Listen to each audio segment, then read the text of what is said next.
Time for Jersey Shore Bulldog football on the Bear Country Sports Network.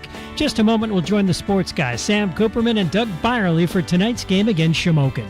This exclusive broadcast brought to you by Hollick's Coal Yard, Jim Ely State Farm Insurance, Kutz's Kitchen, McMahon Ferguson and Associates, Susquehanna Trailways, B.A. Mikesville Electric, Jiffy Market and Deli, the Dave Winkleman team at Anchor Real Estate, Terry's Colin Wood Stoves, Woodlands Bank, TLC Fuels, First Quality, Sweet Dreams Groom and Board, Skeleton Key Boutique, S.A. Piper Logistics, Domino's, Realty Lease Properties, Fager Insurance, the law offices of Dreyer and Dieter, Dyeroff Stump Grinding and more, and River Valley Internet. Comments regarding this game, the express property of WQBR-FM. They may not be retransmitted or used in any way without express written permission from Maximum Impact Communications. Now, here's the sports guys, Sam Cooperman and Doug Byerly on the Bear Country Sports Network.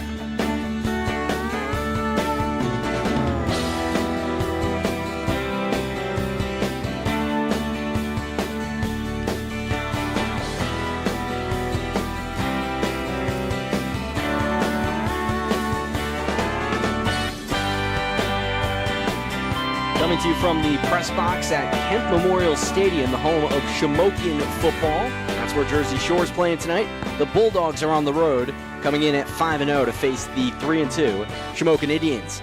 Good evening. Thanks for joining us on the Bear Country Sports Network. My name is Sam Cooperman. Brandon Barker joins me for our pregame coverage as Jersey Shore tries to take down Shamokin for a 10th consecutive time dating back to 2013. Brandon, you've seen these teams play a whole bunch, been a part of some of these games as well.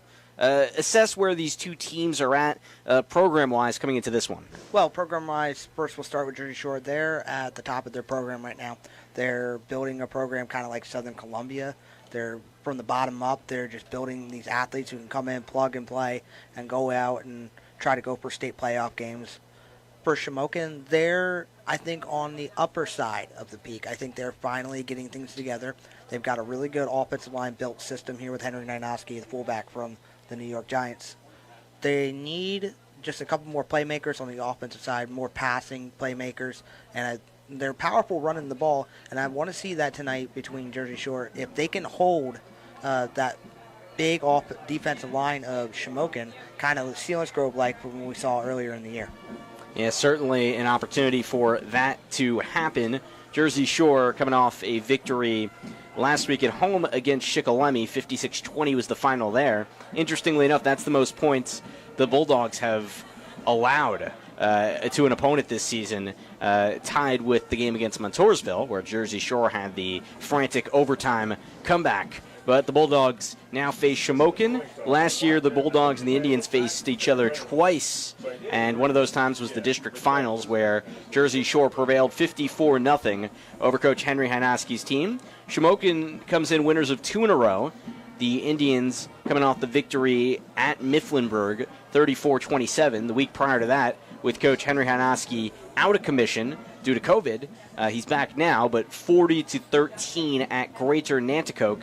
And that was a thrilling game for Indians fans. Get to see senior fullback Max Madden run in 4 touchdowns. He's a really tough player to go against, and surely he'll be somebody we'll talk about much more in depth throughout this pregame show.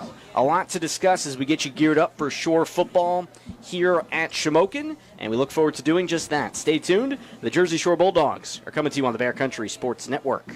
It's the luxury location for your dog. Sweet Dreams Groom and Board on Sunrise Lane in Mill Hall. Grooming on site, air conditioning, and an outdoor playground. Now offering weekday doggy daycare. Call 570-377-0340 to check availability and for appointments. Online at sweetdreamsgroomandboard.com or find us on Facebook.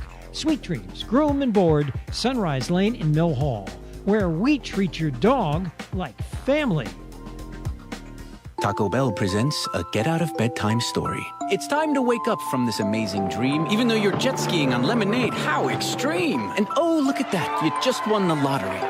Is that a castle? Take the keys, it's your property. What's better than swimming in space? Just wait for the big reveal. It's Taco Bell breakfast and it's actually real. So it's time to wake up and bid your dreams farewell. Because toasted breakfast burritos are waiting for you, only at Taco Bell. At participating Taco Bell locations near you during breakfast hours only. Since 1925, Erie Insurance has been providing protection for you and your family.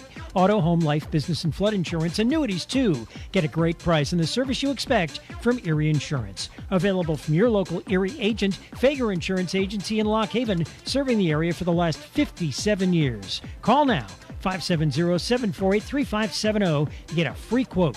Fager Insurance Agency, 511 East Church Street, Lock Haven, 570-748-3570. First Quality in Lock Haven and Macklehatten is recruiting new team members. Take advantage of stability and progression, new competitive wages, shift differential, bonuses, paid holidays, vacation, and a full benefits package. There are immediate openings in Lock Haven and Macklehatten for production, maintenance, and warehouse positions. To apply, go online at firstquality.com/join us. That's firstquality.com/join us. First Quality is an equal opportunity employer. We've doubled the prize money. It's Bear Country's 2K a weekday cash giveaway now underway. Thousands of dollars given away every weekday with 3 chances to win. Listen for the keyword just after 9 and just before noon and 3. Then enter that word at bear999.com. Click the swoosh of cash. Brought to you by Williamsport Wire Rope Federal Credit Union, Hafley Insurance, Lingle's Neighborhood Market, and Avis Building Supply. From the home of Cutting Edge Country, WQBR, The Bear. Cutting Edge Country on WQBR. Back to you from Shamokin's Kent Memorial Stadium. Sam Cooperman and Brandon Barker bringing Jersey Shore football on the Bear Country Sports Network. Jersey Shore comes in 5-0 and 14 straight regular season wins for the Bulldogs. The last loss came almost 2 years ago on October 4th, 2019 against Southern Columbia. Since then, Jersey Shore has not lost in regular season play. They look to keep that streak alive and healthy here at Shamokin, place where Bulldogs last played in 2019, that same season, and the week before that game, where they won 35-14, but it was a closer game than the score may indicate. It was 14-7 at half. Shamokin had tied it up at 7-7 in the second quarter, and the Bulldogs took a little while to get going. Brandon Barker, we'll turn to you because for Jersey Shore to be successful early tonight, you know the defense is going to travel. It's very rare where Jersey Shore has issues defensively. The last time Jersey Shore really had trouble stopping the opponent, you probably have to look to the state playoffs. But when you look in regular season play, for Jersey Shore offensively to get started, I imagine the offensive line and both offensive lines, both Shore's and Shamokin's, will be a huge sticking point tonight. Yeah, it will, and we're going to talk about first the Shamokin offensive line. For Shore's defense, they've got to be able to use their speed, get in the inside lanes, and confuse these linemen from their assignments. They're all seniors amongst that front line. And not only that, they're averaging about 6 foot tall. I'm assuming somewhere between the 250, 260 range. And they got these 2 tackles on the outside. They got Eric Zaire on the outside, and they got Delroy Wolf on the other side. 6'1", 6'3". Long reaches. It's going to be hard for Connor Davis and Tate Seacrest to be able to kind of use his arms and be able to, because they've got long arms, so they're going to be able to kind of push him to the edge and be able to run that ball real well with a fullback. That's really good for Shamokin. Offensive line-wise, for sure, they've got to be able to kind of use a little bit of power, but they've got, like I said, the pace is going to be able to kind of dictate everything. You know, if Shore can outpace them here, they're going to take the ball first on kickoff. They can outpace that defensive line. They can get quick slants out to Caden Hassan, quick slants out to, I believe, any other receiver. No Nick Williams tonight. Connor Griffin, yep. He blanked my head. Sorry about that, Griffin. I know you're listening at home. So they got to get quick passes out a little bit more, and they got to be able to use Connor Davis as a tight end a little bit better. They've got to be able to switch things up because Shamokin's going to come after the running backs. They're going to come after Elijah Jordan in that backfield. They're going to try to sack Brady Jordan, only 5'6". So it's going to be easier for these defensive linemen to be able to get their hands up. So we're going to see a lot of speed option between Elijah and Brady, but if Brady throws tonight, he's going to have to do it when he's got a lot of time. Yeah, that's been something that Brady Jordan in certain games has had trouble doing, throwing the ball downfield, just not having time to do that. A team like Selinsgrove really did a nice job against Shore Week 2 in that 9-7 slugfest down at Selinsgrove, where Jordan really did not have the ability to get outside the pocket because of their 5-linebacker setup, where Jersey Shore just trying to get Jordan outside the pocket, able to make plays with his legs. He was unable to do that, and then the line couldn't hold up against the Selinsgrove Seals. Brandon, for the Jersey Shore offensive line, where you have Luke Springman and Dirk Stetz at the tackles, on the inside, former running back Donald Steinbacher and junior right guard Zach Rooney, and then Jared Polsky at center. That's one senior in Steinbacher and then a lot of juniors, and you have guys as first-time starters on that line. How have you seen the line come along halfway through the season? Well, they've kind of gelled together a lot, as we saw 2 years ago when they had a fresh new line and Tanner Lorson was quarterback at that time.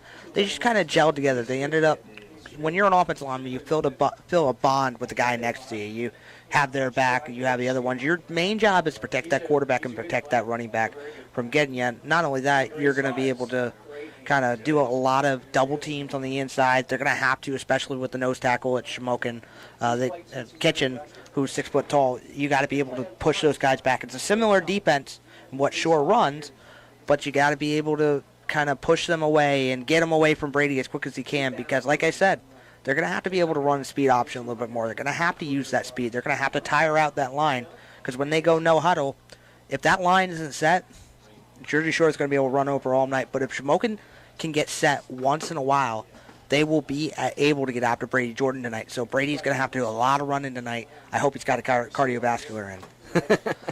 Certainly a fair take, Brandon. Jersey Shore always ready to play fast, and from being a little bit at practice yesterday, I got a glimpse of Tom Gravish talking to the guys, and he surely will want them to play fast tonight. Before we go to break and toss it to my pregame conversation with the head man himself, Tom Gravish, I think it's a good time to give a congratulations to Jersey Shore's new all-time receiving yards leader, Caden Hess. He broke the record in that Shikellamy win last week with 113 yards receiving, and in that he was able to pass Chris Dauber on the all-time list. So now Caden Hess, coming from this one, he has 2,163 career yards, and he started his first season playing as a receiver. He played on special teams and played a role his freshman year in 18, but his first year being a starting receiver and being a receiver that was targeted in the passing game was 2019. He had 926 yards that year.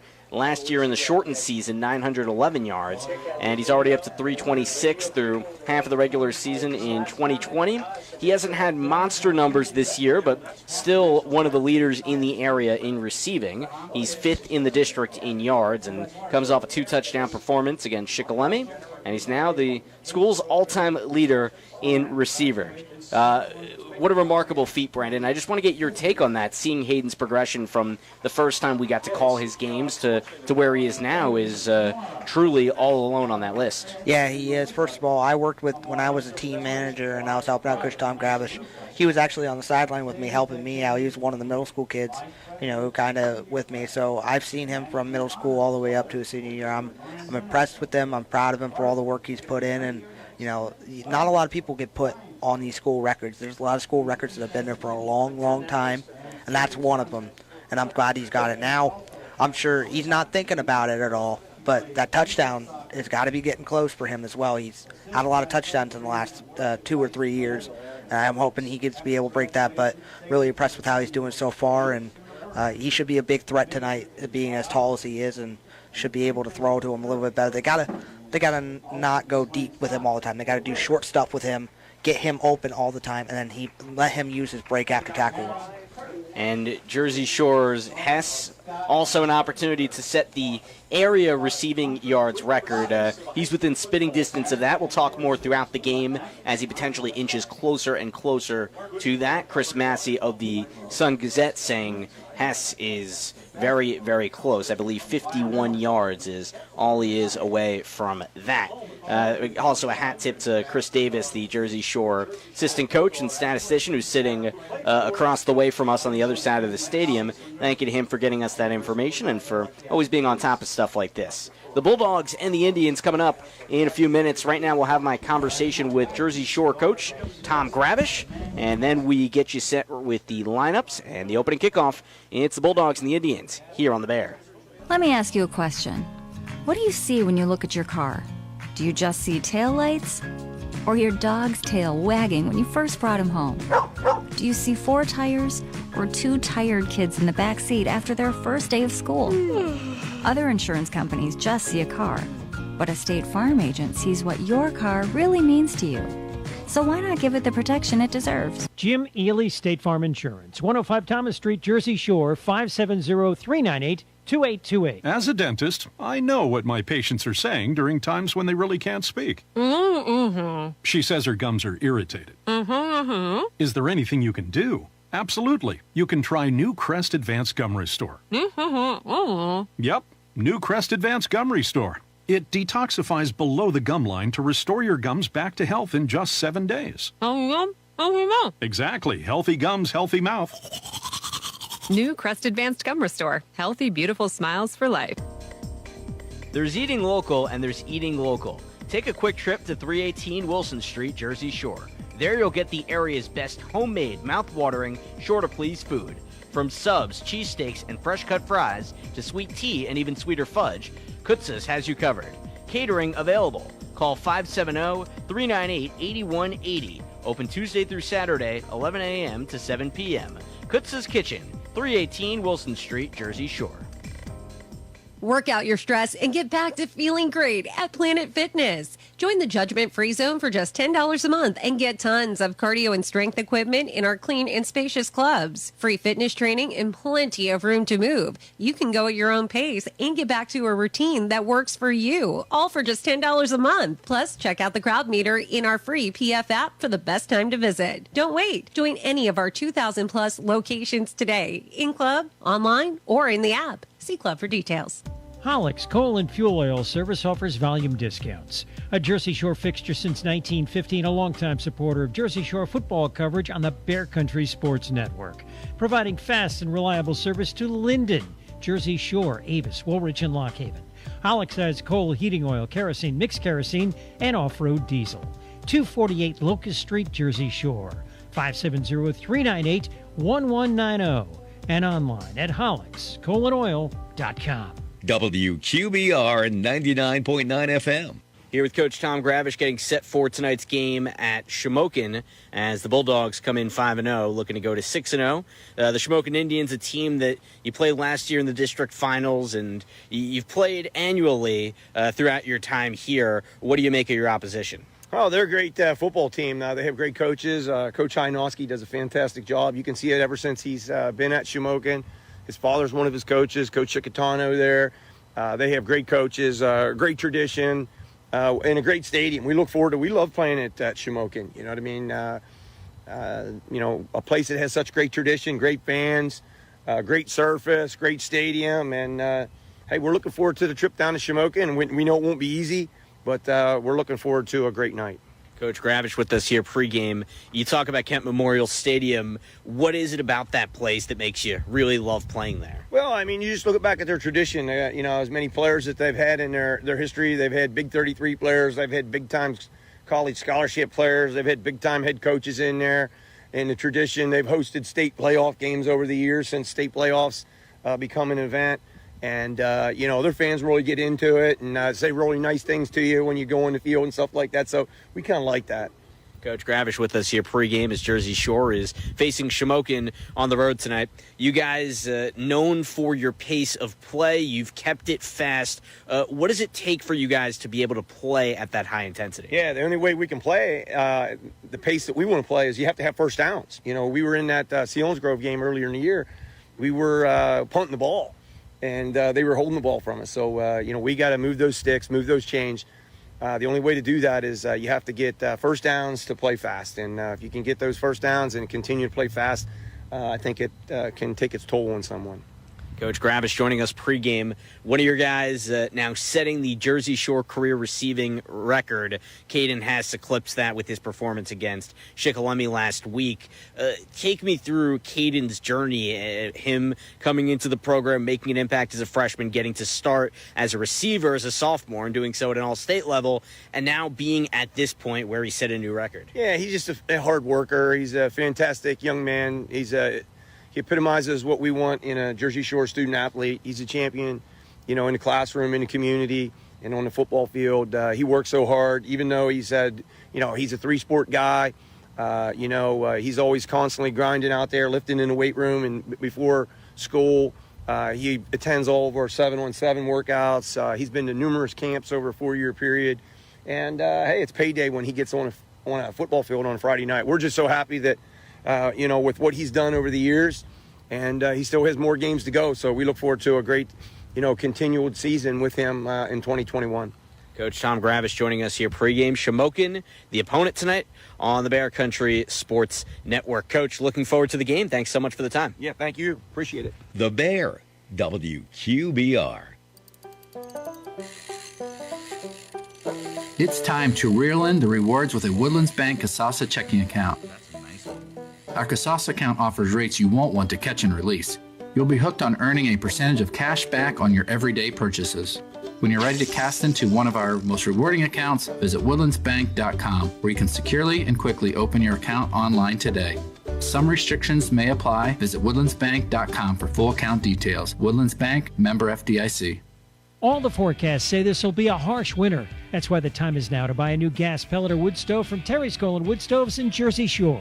Serving Bear Country for the last 42 years, new owner Kyle uses his education and many years of expertise to provide you with honest solutions and quality service. Terry's, place to go for American-made stoves from Quadrafire. Visit Terry's Colon Wood Stoves, Bastrop Street, Jersey Shore, 570-398-2199. Find them online, terryscolonwoodstoves.com. Susquehanna Transit and Susquehanna Trailways have part and full-time opportunities available for school bus and motor coach drivers. Transport children to school daily, groups to sporting events, music venues, ports of departure, and much more. Are you recently retired, needing spending money for the holidays? Enjoy travel? Become part of the Susquehanna team. 570-753-5125 or email charters@susquehannabus.com.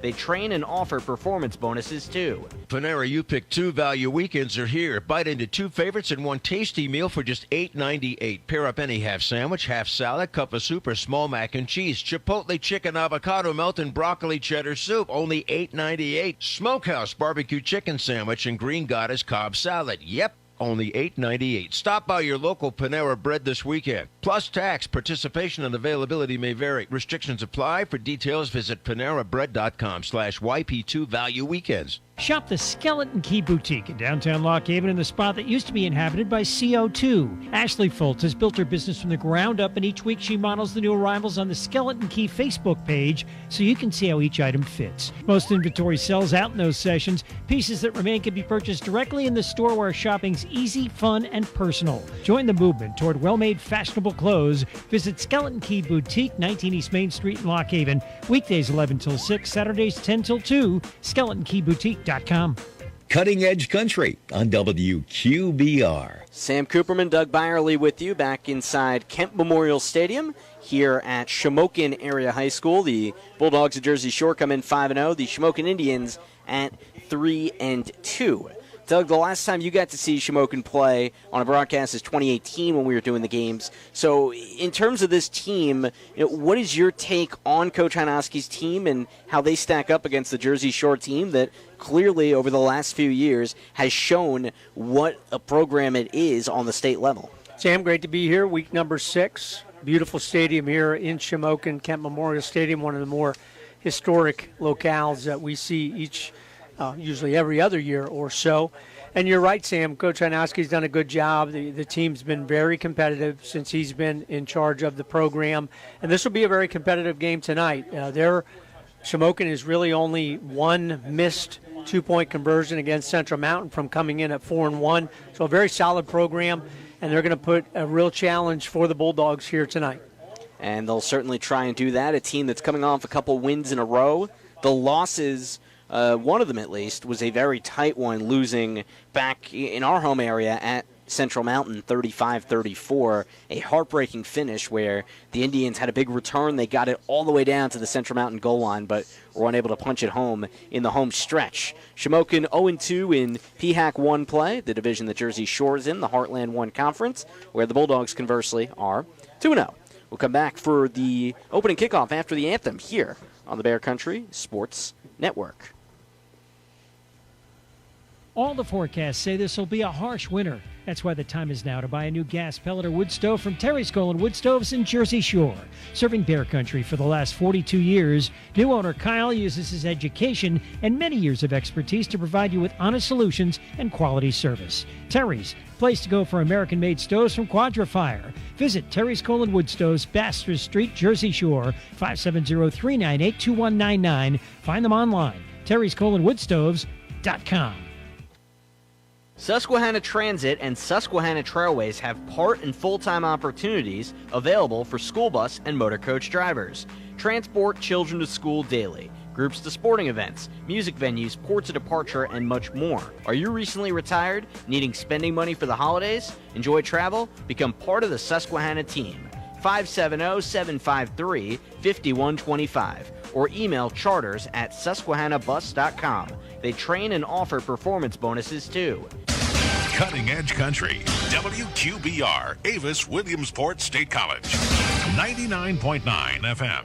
Sam Cooperman, Doug Byerly back with you, and Jersey Shore and Shamokin football will get set to play here in a few minutes on the road at Kent Memorial Stadium. Doug, you got started talking about these two programs, but Jersey Shore through 5 games, we've seen Brady Jordan do a lot. He's now in his 6th start.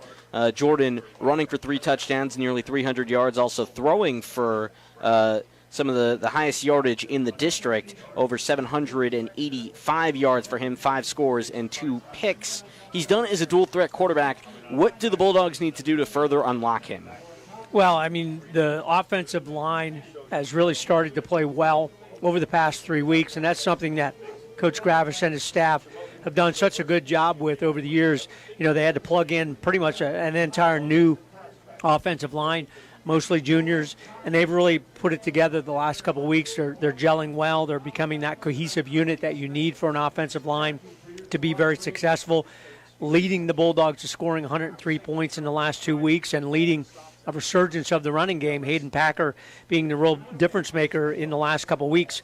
228 yards, 5 touchdowns in the last 2 games. So if Shore can play well tonight up front, which is always the case, your guys up front are going to make the difference against a very solid and good Shamokin defensive line. The Bulldogs then can do the other things that they love to do and be very versatile and spread the ball around to a lot of different players. We know they have playmakers, and they can score points. This is a good Shamokin team, though, Sam, as you know, and they have never beaten Jersey Shore under Coach Hynoski and really got beat badly last year in the district championship game. So you know this is a game that they've circled on their calendar for quite a long time. Jersey Shore won the kickoff and will receive the opening kickoff on the coin toss. Luke Springman, Donald Steinbacher, Jared Polsky, Zach Rooney, and Dirk Stetz, the offensive line left to right. Mentioned Jordan, the junior quarterback, Connor Davis at tight end, the receivers Cooper Peacock, Connor Griffin, and Caden Hess, the man who's now the all-time leader at Jersey Shore in receiving yards, breaking the program record last week and coming off a 2-touchdown game is the 2-time All-Stater. Sophomore Nick Williams, who's really made his name heard on the radio the last couple of weeks. A couple of big catches in the Lewisburg victory. Had a 22-yard run last week. He is in street clothes tonight, meaning he will not be playing. Jersey Shore in the backfield, Elijah Jordan, the freshman tailback, and Hayden Packer, the team's leading rusher, the junior fullback, has 8 touchdowns on the season. Keep in mind, he only played fullback for 4 games. One of the games they rested him on offense. Give him a break there as a two-way player. But he is 4th in the district in touchdowns this season. Carter Peacock can also spell him there at times. Defensively for Jersey Shore, Connor Davis, Tate Sechrist, the D-ends, Donald Steinbacher, Zach Rooney on the interior, Dirk Stetz at the nose tackle, Connor Griffin and Caden Hess, the corners, Cooper Peacock and Brady Jordan at safeties. Cooper may rotate to defensive end a little bit, which would free up some room for Elijah Jordan and not fellow sophomore, because Elijah is a freshman, but Dathan Tyson, a sophomore, could play there today as well. Breck Miller doing the kicking. Cooper Peacock doing the punting on the other end. Brett Nye, the Shamokin quarterback. Second team all-division last year in the PHAC 1. Colton Lynch, the tight end. Wide receivers Colin Cedar, Chase Pencil, and Wisdom Artis Jones. Corey Adams, Aaron Frash, the backs. And the fullback Max Madden, the team's leader offensively. A veteran offensive line for the Shamokin Indians. 4 of the 5 starters there are seniors, and the same holds true defensively for their 5-2 fronts. Play a very similar style to Jersey Shore defensively. As the Shamokin Indians take the field in their home purples, they get their defense situated first after they kick it off to Shore, who's playing in the road whites with the orange pants, orange helmets.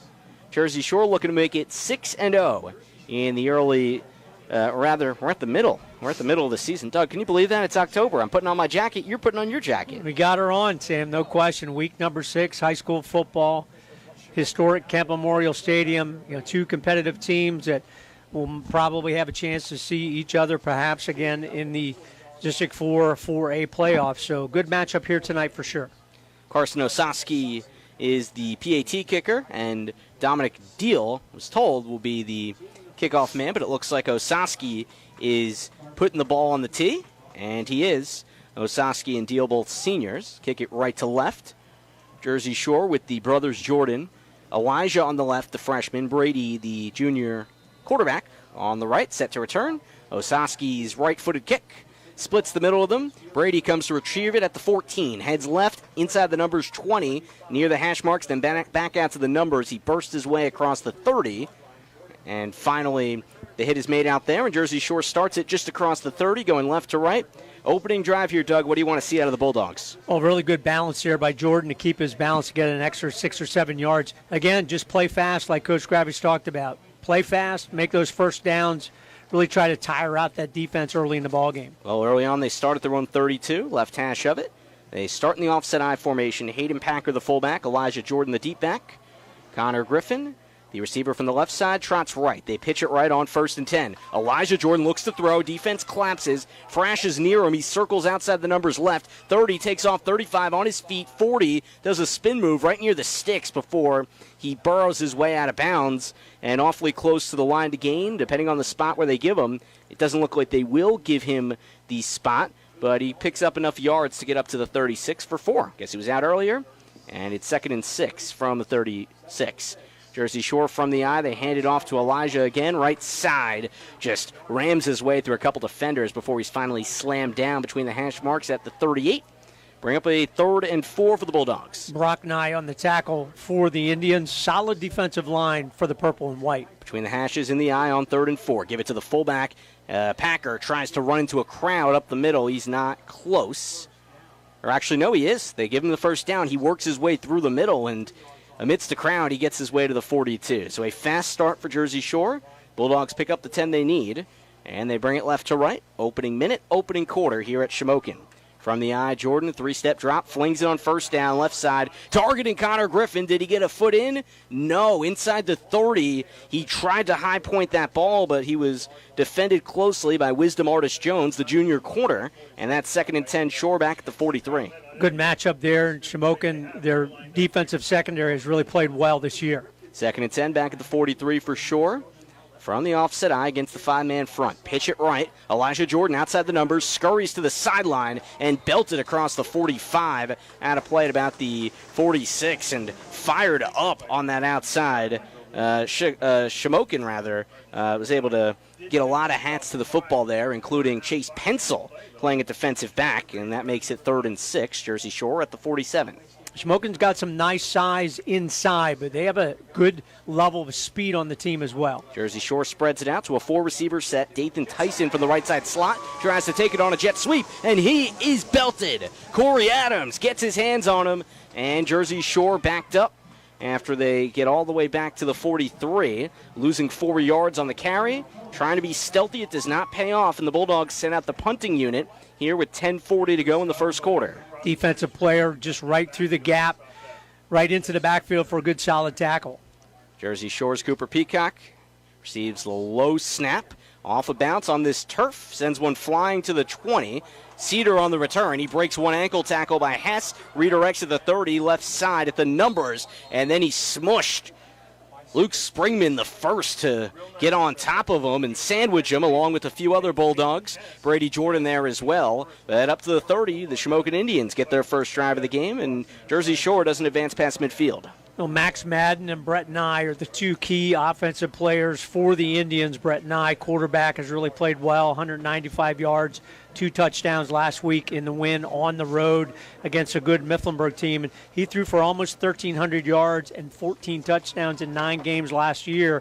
So he has some very good ability from the quarterback spot. Shamokin, a different pace team. They come out with the I formation, Nye under center. Jersey Shore, the 5-man front, 1st and 10, own 30 from the left hash. Nye hands it off to the deep back. He looks the way of Wary, who wiggles his way up outside the hash mark to the 33. Pick up 3 yards there to make it 2nd and 7. You know, Ned, it's interesting. Shamokin, obviously, with Henry Nynoski leading the way, they want to run the football first.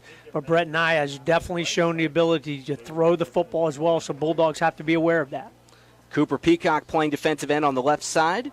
No Connor Davis for the start of this one. On 2nd and 7, the snap a little off target. A flag from the far side, and it was because of the false start. The snap just hit the ground, and it looked like Nye wasn't ready for it, but it's a false start. So you back up the 3 yards of progress and add another 2 to make it 2nd and 12. And Coach Gravish was telling me yesterday at practice we might not see as much Connor Davis, a little banged up. And Cooper Peacock moving from safety to defensive end. Dathan Tyson playing on the right side of the defensive backfield next to Caden Hess at safety. 2nd and 12, own 30, or rather now own 28 for Shamokin. Nye, pass batted at the line of scrimmage, just took one step back, and one of the many Bulldogs that were in his face got a hand on there and whacked it down, and it's now 3rd and 12 back at the 33. Something we've talked about over the years. Jersey Shore just does such a great job of getting in, and their linemen get their hands up, did not give Nye a lane to throw to at all. So they were ready for that play, early passing attempt by the Indians. Credit Zach Rooney on the bat down. Kudos to Brandon Barker being on top of that here in the press box. 9.5 to go first quarter, no score yet. 3rd and 12 on 28 for Shamokin. From the eye, Nye pressured every way. Hoists it downfield right side. He's got an open man. Batted ball incomplete. It looked for a moment like the Seas had opened wide as Shamokin was looking for Chase Pencil, but couldn't hit him inside the 40-yard line with Connor Griffin on the coverage. It's 4th and long, and Shamokin will have to punt it away. And you're right, Sam. He was open for a second, but Connor Griffin was actually in pretty good position there, and he recognized the ball was coming my way, kept his balance, got back there, made a really nice play, knocking that ball to the turf for the incompletion. And with the incompletion, Shamokin will punt, snap it from their own 28. And they have Max Madden back to punt it away. At his own 16, a low rugby style to the right side. It ends up curving to the middle of the field, rolls across the 45 and all the way down inside the 43. And Jersey Shore will take it from there. Bulldogs left to right, their second drive of the game. A punt each way, and Doug, Jersey Shore will try to move fast again, I take it. Well, got that first down in drive number 1, but then really nice play by the Shamokin defensive line. And we talked about it. The offensive and defensive line for Shamokin are two really strengths of the team, and they did a nice job on that first series of plays. 9:15 on the first quarter clock. Bulldogs of Jersey Shore, 5-0. Take it left to right against their conference foe, but they do so after a timeout as the Bulldogs bring over their team to the sideline. Coach Tom Gravish will talk to them there. We'll step away for a moment, come right back on the Bear. Help from Dyroff, stump grinding, and more. It's one thing to have your trees taken down, but most arborists leave the stump behind. That's when you should call 570-916-0052. Talk to Sean Dyroff. He'll return your call within 24 hours, visit and offer a free estimate, then grind down your stump, leaving the mulch or disposing of it, your choice. What's the and more? Lawn care and snow plowing. Fully insured, Dyroff stump grinding and more. 570-916-0052. PA contractor number 176-4747. 94.6. WQBR 99.9 FM. Timeout over. It's 1st and 10 on 41 for Jersey Shore. Sam Cooperman, Doug Byerly with you. Second drive of the game for the Bulldogs. 9:15 mark of the first. Trips to the right. Cooper Peacock from the inside of those trips heads left. Jordan from the shotgun hands it off. On the zone read, here's Elijah Jordan outside the 50, right, 40, and up the sideline he goes all the way to the 38, where the Bulldogs get a first down after the massive run by Elijah Jordan. He scoots his way up there for about 21 yards. Super job by the right side. Dirk Stats and Rooney just making a nice hole, and Elijah Jordan threw it for the big gain. 1st and 10 at the 38. Brady Jordan looks left and then keeps it himself, trying to design run up the middle. Only gets him a couple of yards as he's wrapped up at about the 37.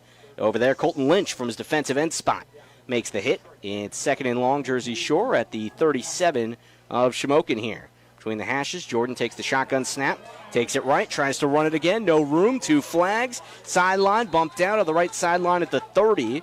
As Knowledge Artist Jones, the safety and one of 2 brothers on the team, comes and hits him and ends up hitting his own head along the purple turf on the side.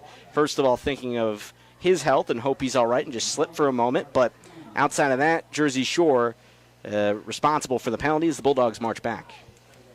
Yeah, definitely a hold in that area, and Jersey Shore knew it right away, so they're going to retreat. So penalty for the Indians hurt their initial series of downs. Obviously, the big penalty here, 15 yards, or from the spot of the foul, is going to really hurt Jersey Shore. It is going to bring up 2nd and very long for the Bulldogs. Yeah, they go from the 38 of Shamokin all the way back to their own 46 as they take it left to right. It'll take the people doing the scoreboard here a moment to calculate that. They put it for 2nd and 24.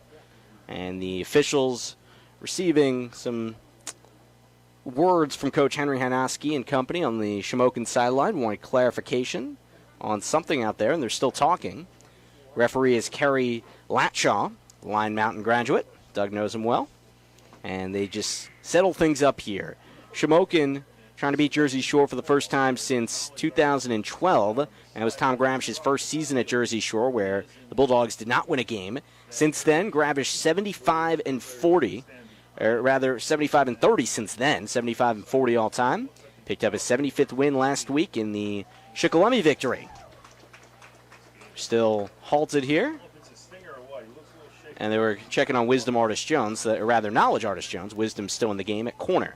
2nd and 24 on 46. Jordan slips left, tosses it out left side to the sideline, overshoots Connor Griffin, and Wisdom Artist Jones was in coverage, got in his face, and it's 3rd and 24 back at the 46 for Jersey Shore. Well, definitely looking on the opposite side of Caden Hess because, he's probably double covered, one-on-one coverage underneath, but then a man over the top as well. They go 4 wide. Carter Peacock in the left side slot from the gun. 3rd and long, Jersey Shore. Brady Jordan has pressure from the backside. Ekes towards the sideline, tries to shot put it up the sideline, but cannot hook up with Cooper Peacock. Trying to make a jumping catch at the Shamokin 42 outside the hash marks, and there is a flag on the near side of the field. We'll see which way that's going, and we'll get the call in a moment. He was being hunted down from the backside as Shamokin got Hunter Wirtz over there. And Hunter Wirtz is a big young man, Sam, 6'4", and a lot of poundage. He just towers over everybody on both sidelines. But I tell you, Shamokin up front, as advertised, they're very active. They can run very well, giving the Bulldogs a lot of trouble from the offensive line set, and that penalty goes against Jersey Shore as well. Shamokin probably going to decline that, force them to punt. They call it an illegal forward pass on Brady Jordan. Thank you again, Brandon, outside the sideline there, and he was over the line of scrimmage and trying to throw it upfield. Bulldogs try to punt it away at the 8:22 mark of the first quarter. Nobody yet to score.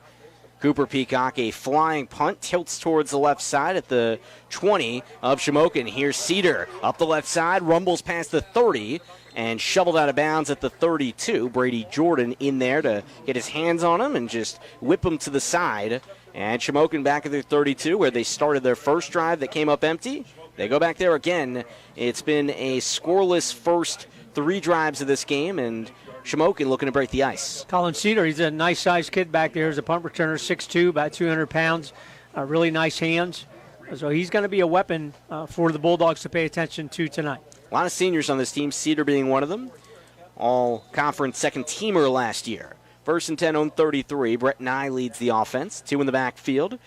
From the left hash, they give it to Madden, who tries to back his way forward across the 33 and 34. And Jersey Shore gets a lot of bodies on top of him. Cooper Peacock, the first to make contact with the team's leading rusher for Shamokin. Only about a yard. 2nd and 9, Shamokin. And Madden, he's a legitimate guy. 629 yards and 9 touchdowns on 107 carries, 23 per game this season.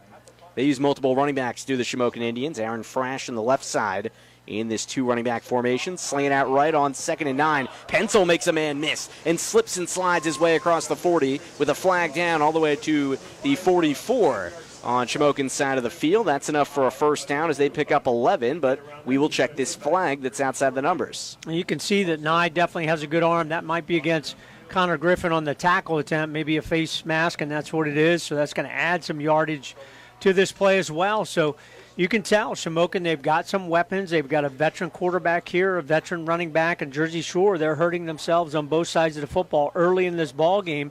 I believe is their 4th penalty of the night. Bulldogs trying to get acclimated to the testy road environment here at Kent Memorial Stadium, a place where there's been a lot of winning over the years.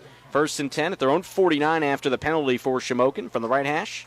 And the 2-back set give this time goes to Wary, and he's pummeled. Nowhere to go. He stutter steps up the middle, and then Zach Rooney plows him down. No gain. It's 2nd and 10 for Shamokin. Wary, one of those guys, kind of a jack of all trades. He made a big play in last week's victory, returning an interception for a touchdown, but he also ran for 57 yards and a score on 9 carries and caught a ball for 25 yards. So he's a guy that can do a lot of things for this Indian offense. 7 to go in the first quarter. Second drive of the game for Shamokin. Nobody scored yet between Shore and Shamokin.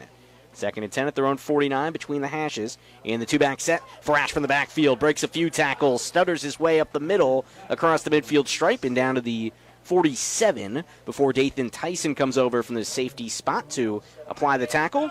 4-yard gain, and Shamokin advances it forward for about a 3rd and 6. Frash, he's a nice-sized guy as well, 6 foot, about 200 pounds, a little bit taller than many running backs that you see, but you're right, Sam, multiple guys carrying the ball early for the Indians. They move it to a shotgun. Cedar, the lone receiver, he's out left, and now Wary, one of the running backs, moves to the right side. Nye, 3-step drop on 3rd and 6. Flings it Cedar's way and poked away at the last minute. Caden Hess got there in coverage. He was trailing Cedar a little bit. Looked to have the inside track, but Hess got his long right arm in there to slap it away. And that brings up a 4th and 6 back at the Shore 48. And Shamokin brings out the punting unit. That's such a tough pass play to defend against. You know, your receiver comes out, makes a move to the outside, slants in. Usually they're open for a second, and Nye had it right on target, but a very, very good play there by Caden Hess. Snap coming in.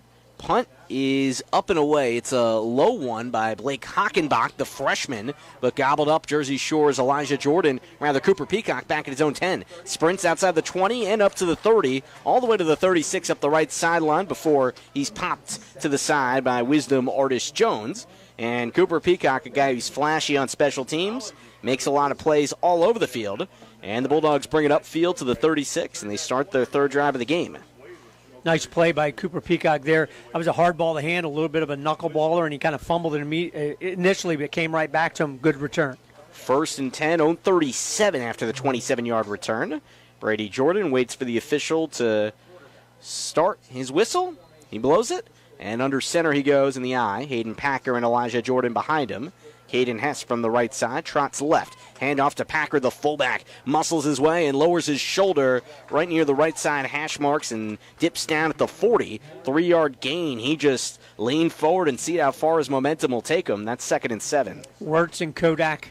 John Kodak III in there. Again, they have a big guy and then a couple smaller guys, but very, very active on that defensive line. A 5'4" nose tackle and Brock Nye for the Shamokin defense. 2nd and 7 on 40 for Jersey Shore. From the eye, they pitch it left. Elijah Jordan, a lot of room to run, but not for long. Wrangled up at the 35. Tries to squeeze his way forward back to the 37, but the stands rumble beneath us as he was tugged down. Looked like John Kodak. You mentioned him before, Doug. He got his whole body in there and wraps him up. That's now a 3rd and long for Jersey Shore, back behind the 38. Elijah Jordan, really an exciting guy, and he certainly has the ability to make a play on any snap of the football, but he's going to have to learn he can't outrun everybody to the outside. He's going to have to learn to find that lane inside the tackles a little bit and see if he can get ahead. So a face mask penalty here against Shamokin obviously turns that around.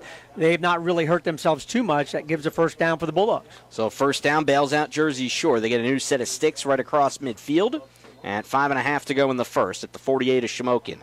From the left hash, Hess trots inward, pitch from the eye. Elijah Jordan tails to the numbers of the 50, tries to find an angle. Cedar got a hand on him, but couldn't tackle him. But at the 45, he's locked out of bounds by Adams. Corey Adams, the linebacker, and on the hit, 3-yard gain, 2nd and 7, Shore. Yeah, and I think what Elijah Jordan will find out as he spreads the defense out by going to the outside, he's going to see those running lanes the more snaps he gets in the football game. Jersey Shore with the 2nd and 7 from the 45. Right hash, offset eye. Connor Griffin trots to the right. Fake the pitch, hand it off. Fullback Hayden Packer's got a lot of running room outside the hash marks of the 30, 20, left sideline. One man to beat, and he just pummels his tackler. Pencil absorbed a big blow all the way down at the 14 of Shamokin as Jersey Shore with a 31-yard run by Hayden Packer, the team's leading rusher, and 1st and 10 from the 14. Kudos to that left side of the Jersey Shore line. Same formation and whistles as the snap was coming in, and 2 flags. Might be a false start. Brady Jordan was having trouble handling the snap, and it was in fact a false start. So Jersey Shore will have to back up to the 19 of Shamokin for a 1st and 15. So the penalty hurts him there, but really nice, quick run by Hayden Packer. He's just so effective when he gets through the line. 1st and 15 at the 19 of Shamokin. Left hash, Jordan, handoff from the eye, goes to Elijah Jordan, the deep back, and he leans up to the 16, just lowered his shoulder, see how far that can get him, and tackle applied there by Wary. So that's 2nd and 14 from there, or rather 2nd and 11 for sure. Always interesting to see when you get down here and the field kind of gets smaller. Obviously, you're near the end zone. Who do they go to first with the first look if they want to put it in the air? Jersey Shore from the eye between the hashes. 2nd and 12 back at the 16. Give it to Hayden Packer to try to make 3rd down more manageable. And he backs his way forward all the way inside the 14 to the 13. And that makes it about a 3rd and 8 from there. Jersey Shore gets more options here. And remember, they do have a stellar kicker in Breck Miller, 5 for 7 on field goals this year. And he's only missed 1 extra point. So they have options. 3rd and 8 at the 12 of Shamokin. Left hash. Go to a shotgun this time, 3-receiver set. Jordan flips it right, tried to find his brother Elijah out of the backfield. No, that was Cooper Peacock from the left side slot who moved right. Anyways, he couldn't make the catch outside the numbers of the 10. He had Cedar and Adams in coverage. And now, Doug, the kicking unit gets tested. This for Jersey Shore will be a 29-yarder. And Breck Miller, 5 for 7 on field goals this year.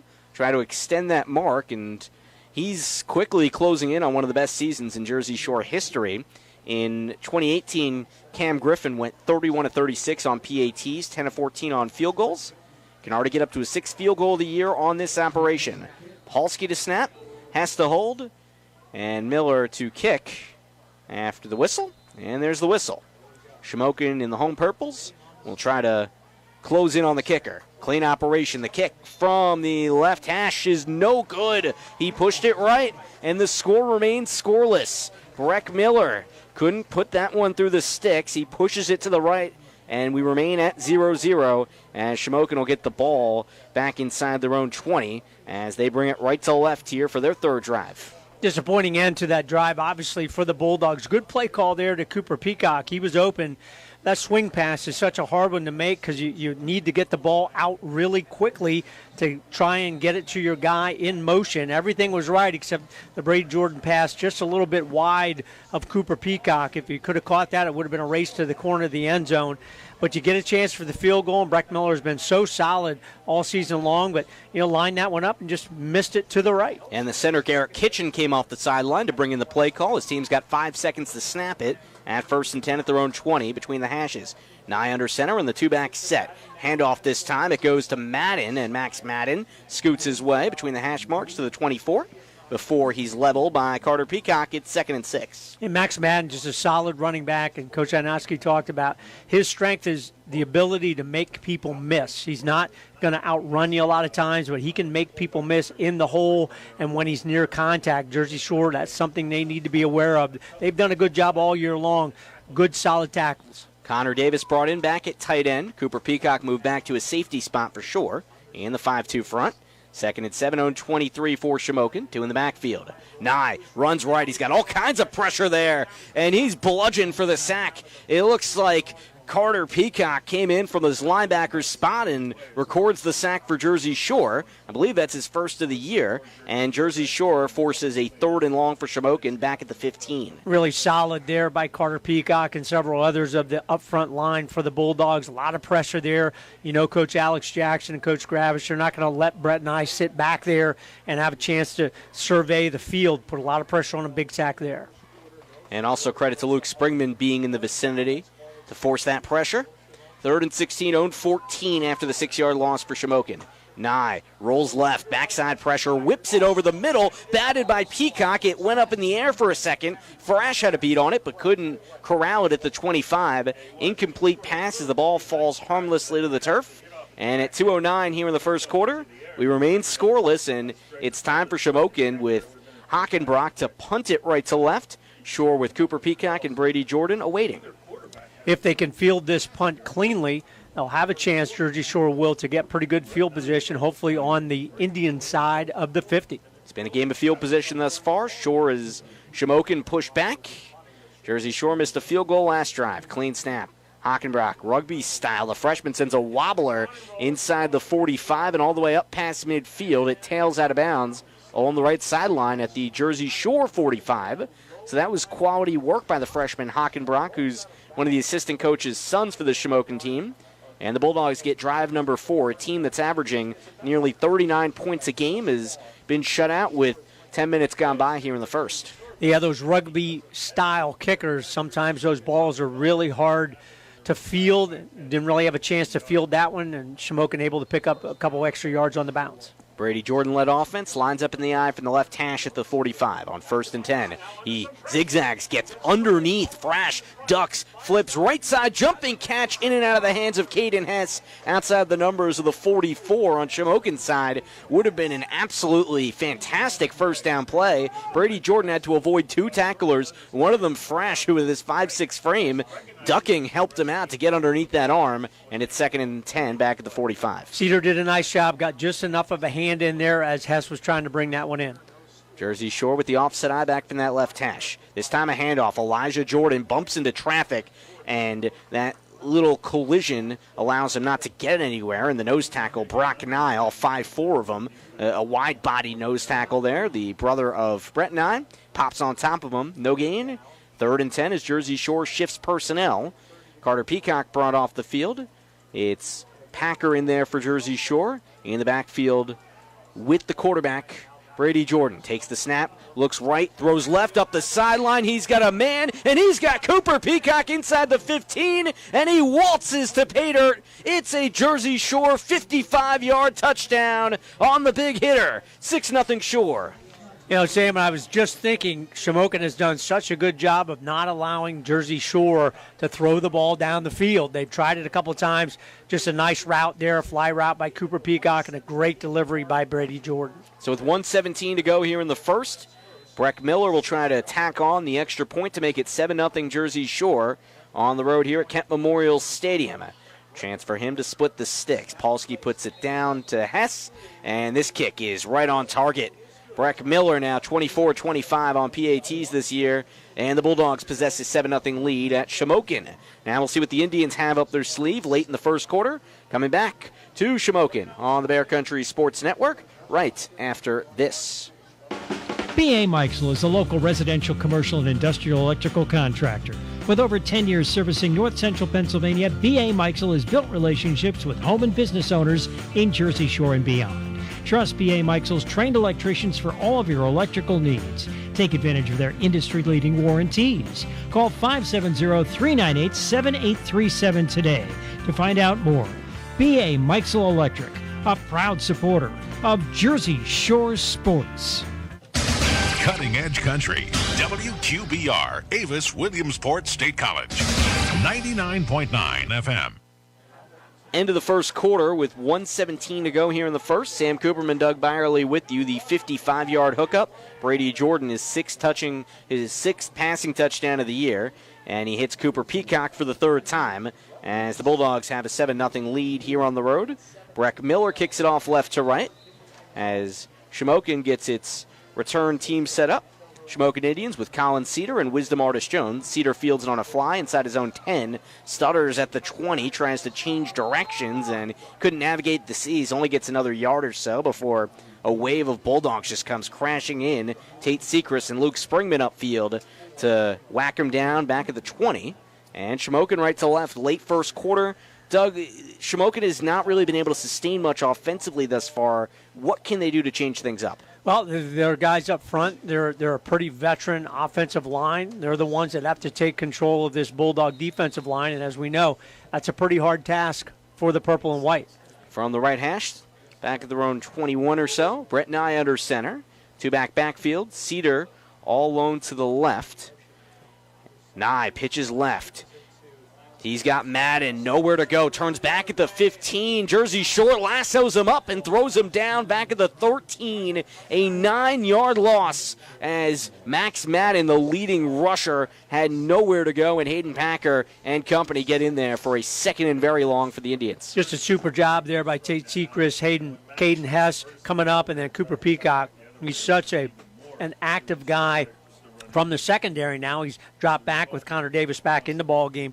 Max Madden made a mistake there. He saw he had nowhere to go. He probably just should have went to the turf, cost himself a couple yards. There's a team that now have to move the ball in a hurry here. They have 2nd and 18 at their own 14. Between the hashes they go. Nye, play fake, rolls right. Carter Peacock closing in. Peacock gets his hands on him and forces him down inside the 3. Jersey Shore gets the quarterback all the way back there inside his own 5, and that's a rough way for Shamokin to end the first quarter. They have third and about a quarter mile, having to advance it all the way to their 33. And Jersey Shore, what a way to close the first frame. 7-0 Bulldogs. Jersey Shore with a good opportunity to get the ball back in a great spot early in the second here on the Bear Country Sports Network. It's the new look Jiffy Market. Brighter remodel with everything you need. The largest cooler full of cold drinks in the area. Slushies, candy, snacks, ice cream, your favorite treats, fresh fried, fresh made sandwiches too. And the Pennsylvania skills games you love, plus Pennsylvania lottery tickets, an ATM, and so much more. Jiffy Market, everything you need in one place, crossing the post office in downtown Jersey Shore. Shop today. Jiffy Market and Deli, always ready for you. Jiffy Market and Deli in Jersey Shore. Cutting Edge Country on WQBR. Sam Cooperman, Doug Byerly back with you at Shamokin's Kent Memorial Stadium. 7-0 Jersey Shore. The difference thus far, a 55-yard touchdown pass by Brady Jordan to Cooper Peacock. Shore up 7-0 here on the road. Start of the second quarter, Doug. Jersey Shore is now forced a 3rd and about 28 as Shamokin will start it back. Well, they give them their own 4, so that'll make it a 27. They have a long way to go. If Jersey Shore gets this ball in a great spot, that could really flip the tide of this game. No question about it. Field position is so important, particularly when you've kind of seized momentum in this ball game. Great play there by Carter Peacock, his second sack of the ball game. Jersey Shore ready to close in on Brett Nye, the all-conference quarterback from last year. He took a 10-yard loss on the sack by Carter Peacock. The play before, a running play to Max Madden that lost 9 yards. Start of the second quarter here. 3rd and 18, full house backfield. Nye hands it off. This will give him a little breathing room up to the 10 as they bring it right side. And Max Madden that time shifts his way up for 7 yards to the 11. Jersey Shore will now receive a punt as 4th and long for Shamokin from there. What's really impressive, so to speak, this is the 10th series of the game when Jersey Shore takes control of the ball game. Very fast-moving ball game, and you talked about Sam Shamokin not really able thus far to get anything going on the offense. Jersey Shore obviously moving quickly. Last series up, so they have a chance to get great field position. Hockenbrock, the freshman punter, stands at his own 1, receives the snap, and he pops it over the awaiting Bulldogs, including Luke Springman. Gets to Cooper Peacock, fields it at the 37 of Shamokin, and wrestled down at the right hash marks of the 30. as the Shamokin special teams unit and Riley Macaluso get over there. And Jersey Shore brings it right to left. And they try to extend this 7-0 lead here on the road. Bulldogs undefeated through 5 games. They've won 14 regular season games, dating back to almost 2 years ago to the day, October 4th, 2019. And before we get Jersey Shore with the ball, timeout gets taken by Henry Hanoski and Shamokin. So, Doug, give you this time to kind of give your thoughts on where we're at. Jersey Shore has held Shamokin in check defensively, and if the Bulldogs build up a big enough lead, that really puts Shamokin in a tight spot, given they're a team that would like to run the ball most of the game. No question about it. As most high school teams do, they want to run the football the majority of the time. You know, Brett Nye is a quarterback. We talked about him earlier. He can throw the football, almost 1,300 yards last year. He's a very capable guy, but Jersey Shore normally does not give your quarterback, no matter how experienced or unexperienced they are, time to make a lot of decisions, and that's the big thing. You put pressure on the quarterback, just creates a lot of havoc for your offense. 1st and 10, 30 of Shamokin. Jersey Shore brings it right to left. Ethan Tyson in the left side slot. Brady Jordan from the shotgun hands it off. And Hayden Packer, the fullback, the lone man in the backfield, crashes down at the 27 or so between the hash marks. And Adams comes in to chop him down. Jersey Shore with a 2nd and 7 from there. Overall, I've been really impressed by the Shamokin defense. Up front, they are tough. Tyson, one of the 4 receivers on the field. Hess, the lone man to the right. 2nd and 7, 4 receiver set from the shotgun. Jordan fumbles the ball, picks it right back up, a fortuitous bounce, runs outside the numbers of the 40, receives a block from behind. We'll see if a flag comes in on it. It does not, and Jordan stumbles up back to the 28, and somehow this circus play allows Jersey Shore to only absorb the 1-yard loss. He got a drive-saving block out to the right, and that makes it 3rd and 7 for Jersey Shore. And I believe that would have been Caden Hess that was out there doing that. I'm not sure for positive fact who made that block, but Jersey Shore's right back on the ball. They split the receivers up 2 by 2. From the right hash of the 28 is Shamokin. Jordan pumps, steps up. Someone's got his hands on him. It's Big John Kodak who smothers him at the 30. And Brady Jordan this time has to take a sack. And the Bulldogs here have a 4th and long from the 30 or 31 of Shamokin. And Jersey Shore keeps the offense out there. Really important tackle there by Kodash because Jordan had a lot of room to run if he would have got by that tackle. 4th and 10 at the 30, between the hashes from the shotgun. Jordan, again, the ball slips out of his hands, same thing as before. Picks it back up, heaves it downfield, left side, outside the numbers. Leaping catch cannot be made by Caden Hess. It's poked away. Jersey Shore turns it over on downs, and it was Knowledge Artis Jones in coverage as the Bulldogs have to head back to the sideline.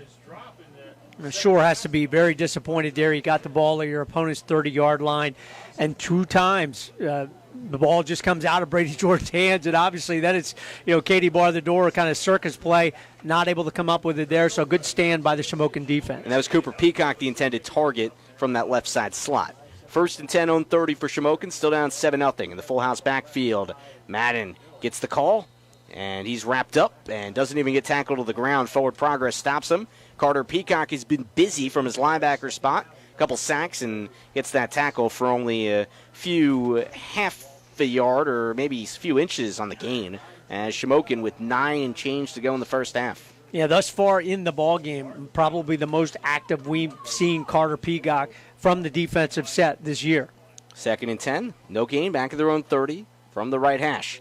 3 in the backfield. Nice, slings it out in the flat, tried to go right side and just overshoots Pencil. Wanted maybe to cut in a little bit past the 35. Just whipped the bullet out of bounds, and it's 3rd and long for Shamokin. You can see when the Indians throw the football, for the most part thus far in this ball game, they want to throw it quick. They don't want to keep the ball in Nye's hands to allow that defensive pressure to get to him. Connor Davis got a hand on that ball before, playing on the left side defensively at D-end. Didn't start the first drive there. 3rd and 9. Hitch of the arm by Nye. Stumbles back in the pocket. Shore wraps him up, and he's thrown down back at the 18. First to get a hands on him was Dirk Stetz. And Jersey Shore is having a sack party here in Shamokin. All the way back at the 22 is where the Indians will have to punt it away. Well, the defensive front for the Bulldogs really doing a nice job against what we thought would be a very, very solid offensive line for the Indians. But so far, the orange and white, they have just come in waves at Brent Nye, the veteran quarterback. 4th and 18, own 22. And with 8.5 to go in the first half, it remains 7-0 Jersey Shore.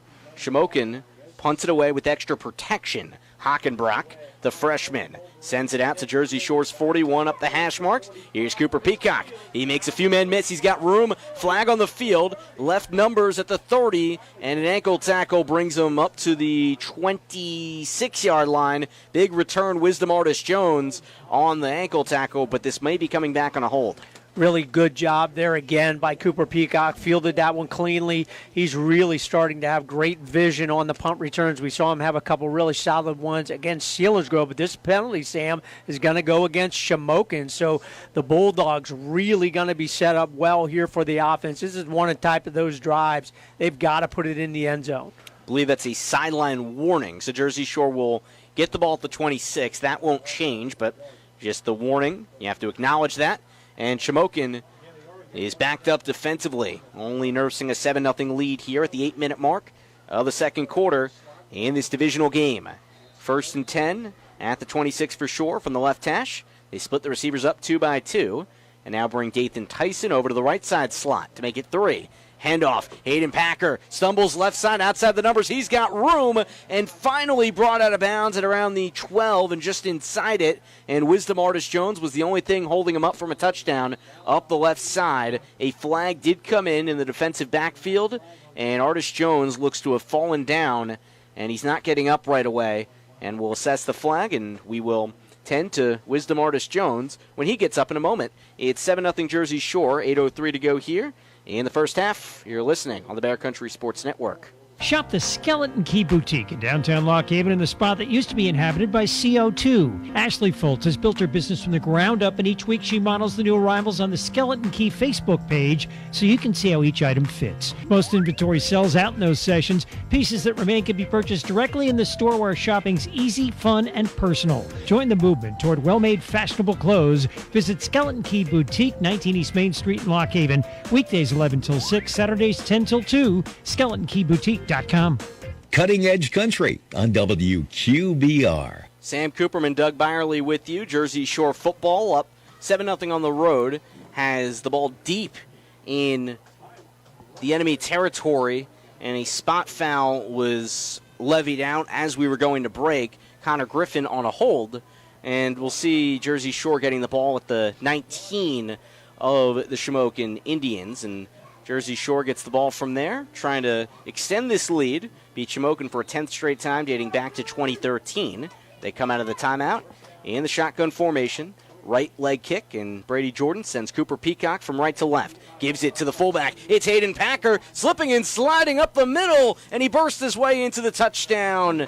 18 yards. Jersey Shore brings the lead to 13-0.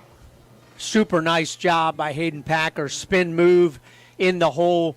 Able to free himself from any defensive pressure and able to get to the corner of the end zone. Shore has had the best success on the left side of their offensive line against the right side of Shamokin. And at 7:57 to go here in the first half, Breck Miller trying to extend this lead. The operation is on point, as is the extra point. Breck Miller with his 25th extra point of the year. And the Bulldogs of Jersey Shore have taken a 14-0 lead on the road. Bulldogs trying to play fast, and they're doing just that here this evening. We'll step aside for a moment, come right back. Jersey Shore football on the Bear Country Sports Network. Want to sell a house? Want to buy a house? Then call the Dave Winkleman team at Anchor Realty in Lock Haven. Dave's a graduate of Jersey Shore High School. He and his wife Jan live in South Avis, the parents of 7 children. So you know the Dave Winkleman team is motivated to market your home and find you a new one. 570-858-0777. Ask Dave how he can guarantee your home will sell within 90 days. The Dave Winkleman team at Anchor Realty, 57 Belfont Avenue in Lock Haven, ready to serve you. 570-858-0777. WQBR 99.9 FM. Sam Cooperman, Doug Byerly back with you at Shamokin's Kemp Memorial Stadium. A 14-0 Jersey Shore lead is junior fullback Hayden Packer picks up his 9th rushing touchdown of the year to lead all Jersey Shore Bulldogs as a 14-0 lead comes on that 18-yard stumble into the end zone. Kickoff right to left, Breck Miller will send it away with the right foot, and he'll do so after he refocuses that ball on the tee.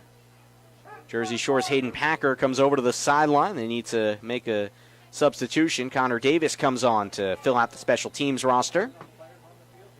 Knowledge Artis Jones, the near side returner for Shamokin. The ball goes his way off a few hops at the 7. It rolls out of bounds. That's a legal procedure and a fortunate bounce. Maybe the wind caught it here on this turf and pushed it to the side, as Shamokin will begin at its own 35. Smart play there by the return man for Shamokin. Saw the way that ball was tumbling when it hit the turf, and instead of trying to scoop it up and make a big play, hey, that's going to go out of bounds. We're going to take the yardage on that penalty and get pretty good field position after the kickoff. For the Indians, Sam, they have to find a way to move the football, and they certainly can do it, scoring 34 points last week against a pretty good Mifflinburg team on the road, so they certainly have the capability to do that. But the Bulldog defense, they played well so far.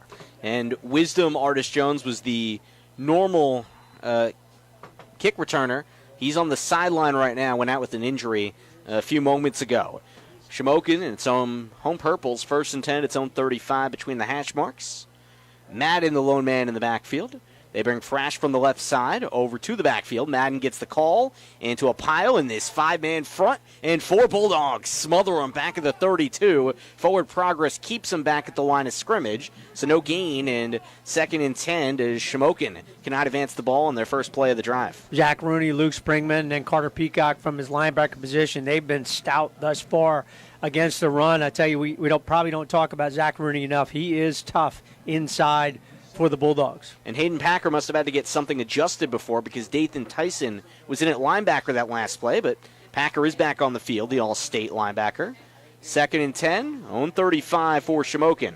Nye, handoff to the deep man, Max Madden, right side, follows his blockers, keeps the legs churning, and outside the numbers, an ankle pick by Connor Davis ends his path at the 40-yard line. 5-yard gain. It's 3rd and 5 for Shamokin. A big play here for the Indians. You know, they've moved the ball just a little bit. 3rd and manageable. 3rd and probably just a little less than 5. This is one where they've got to convert over after the 2nd Jersey Shore score. Clock running, under 7 to go here in this first half. 14-0 deficit for the home team, trying to avoid a 3-3 record.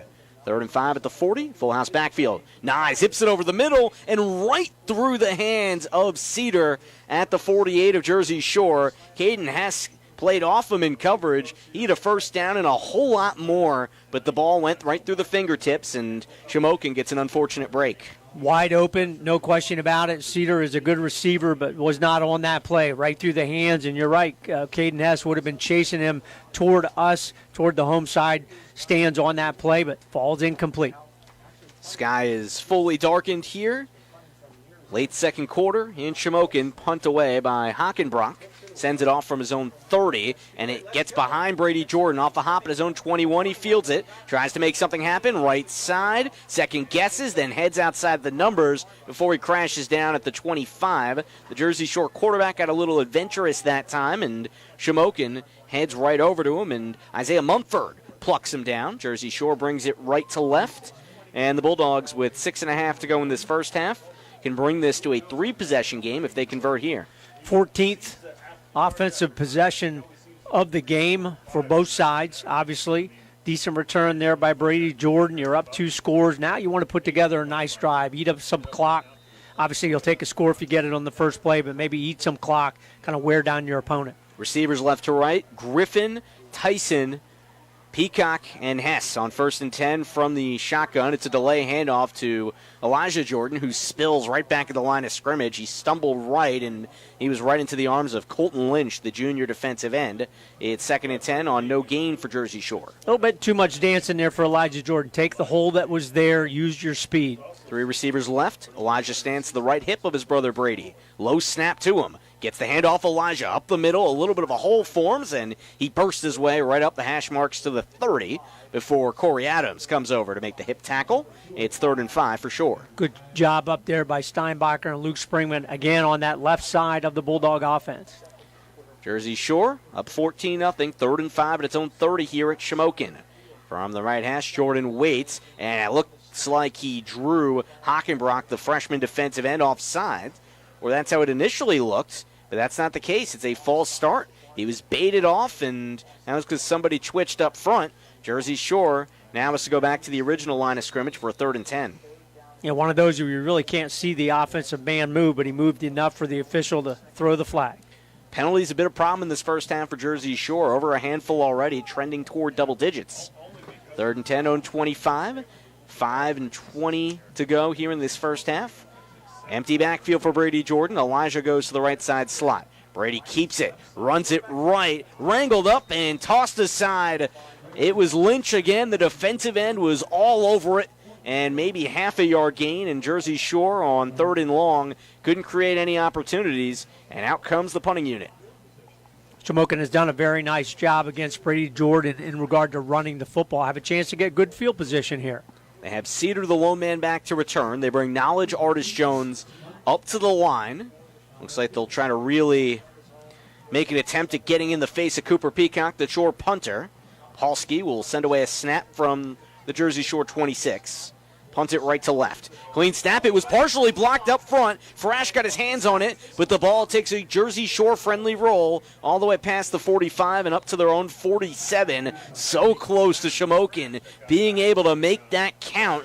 And the Bulldogs just give up field position that they'd otherwise not like to have given up, and that's all that comes out of it. Super rush there by Shamokin. They know you got to make something happen in this ball game. Your offense has kind of been stymied thus far. They try to do it on the special teams. Going to obviously get very good field position on the Bulldogs side of the 50. Yeah, once again, that was Aaron Frash, one of the many seniors on Coach Henry Hynoski's team. Hynoski, of course, a great player in this area, 4-time state champ at Southern Columbia, went on to a great college career at Pitt, and in the NFL with the Giants winning a Super Bowl. 1st and 10, 47 to Jersey Shore for Brett Nye and the Shamokin offense. Move to a shotgun. On the jet sweep, they give it to Wisdom Artis Jones, who's evidently back in the game, but muscled down as he tried to turn it right. No room to run, and who else? The All-State linebacker, Hayden Packer, comes into the party, and it's 2nd and long for Shamokin. And first time we've seen him carry the football, Artis Jones, and again, Shamokin just trying to find some new people, put a spark in their offense. And they bring their leading rusher, Max Madden, off the field, does Shamokin. Where he's standing to the left of the quarterback, Nye. It's 2nd and 10, back at the 47. Whips it out left side. Artis Jones makes the snatch in the flat and up past the 44. It's where he squeezes that ball for 3 yards. Tate Sechrist and others come over on the stop. It's 3rd and 7, and Doug, it looks like Shamokin is finding different ways to orchestrate its offense what they tried for the first 6 drives clearly didn't work as they're down 14-0. You can see why Brett Nye, the quarterback, he can be effective. He's got a big arm. He's a veteran guy. He can definitely get it down the field. Nice completion there. 3 receivers set for Shamokin. Four. Munford, the deep man out left. 3rd and 6, the 43. Nye rolls right, facing pressure. Ball batted down by Connor Griffin as he collides with Chase Pencil, the freshman wideout. Incomplete near the numbers of the 40. And Shamokin has a 4th and 6 at the 43. Have to wonder if you leave the offense out here. They do not, but Shamokin only holding on to a 14-0 deficit here. They give it back to Jersey Shore with 3 and change to go here in the first half, and interesting decision. Again, that defensive pressure by the Bulldogs from the backside forced Brett Nye to probably throw that one a little bit early, but you're right, have a chance maybe to go for it here on 4th and 6 or 7. They're going to punt, try and pin the Bulldogs deep and try and get a shorter field.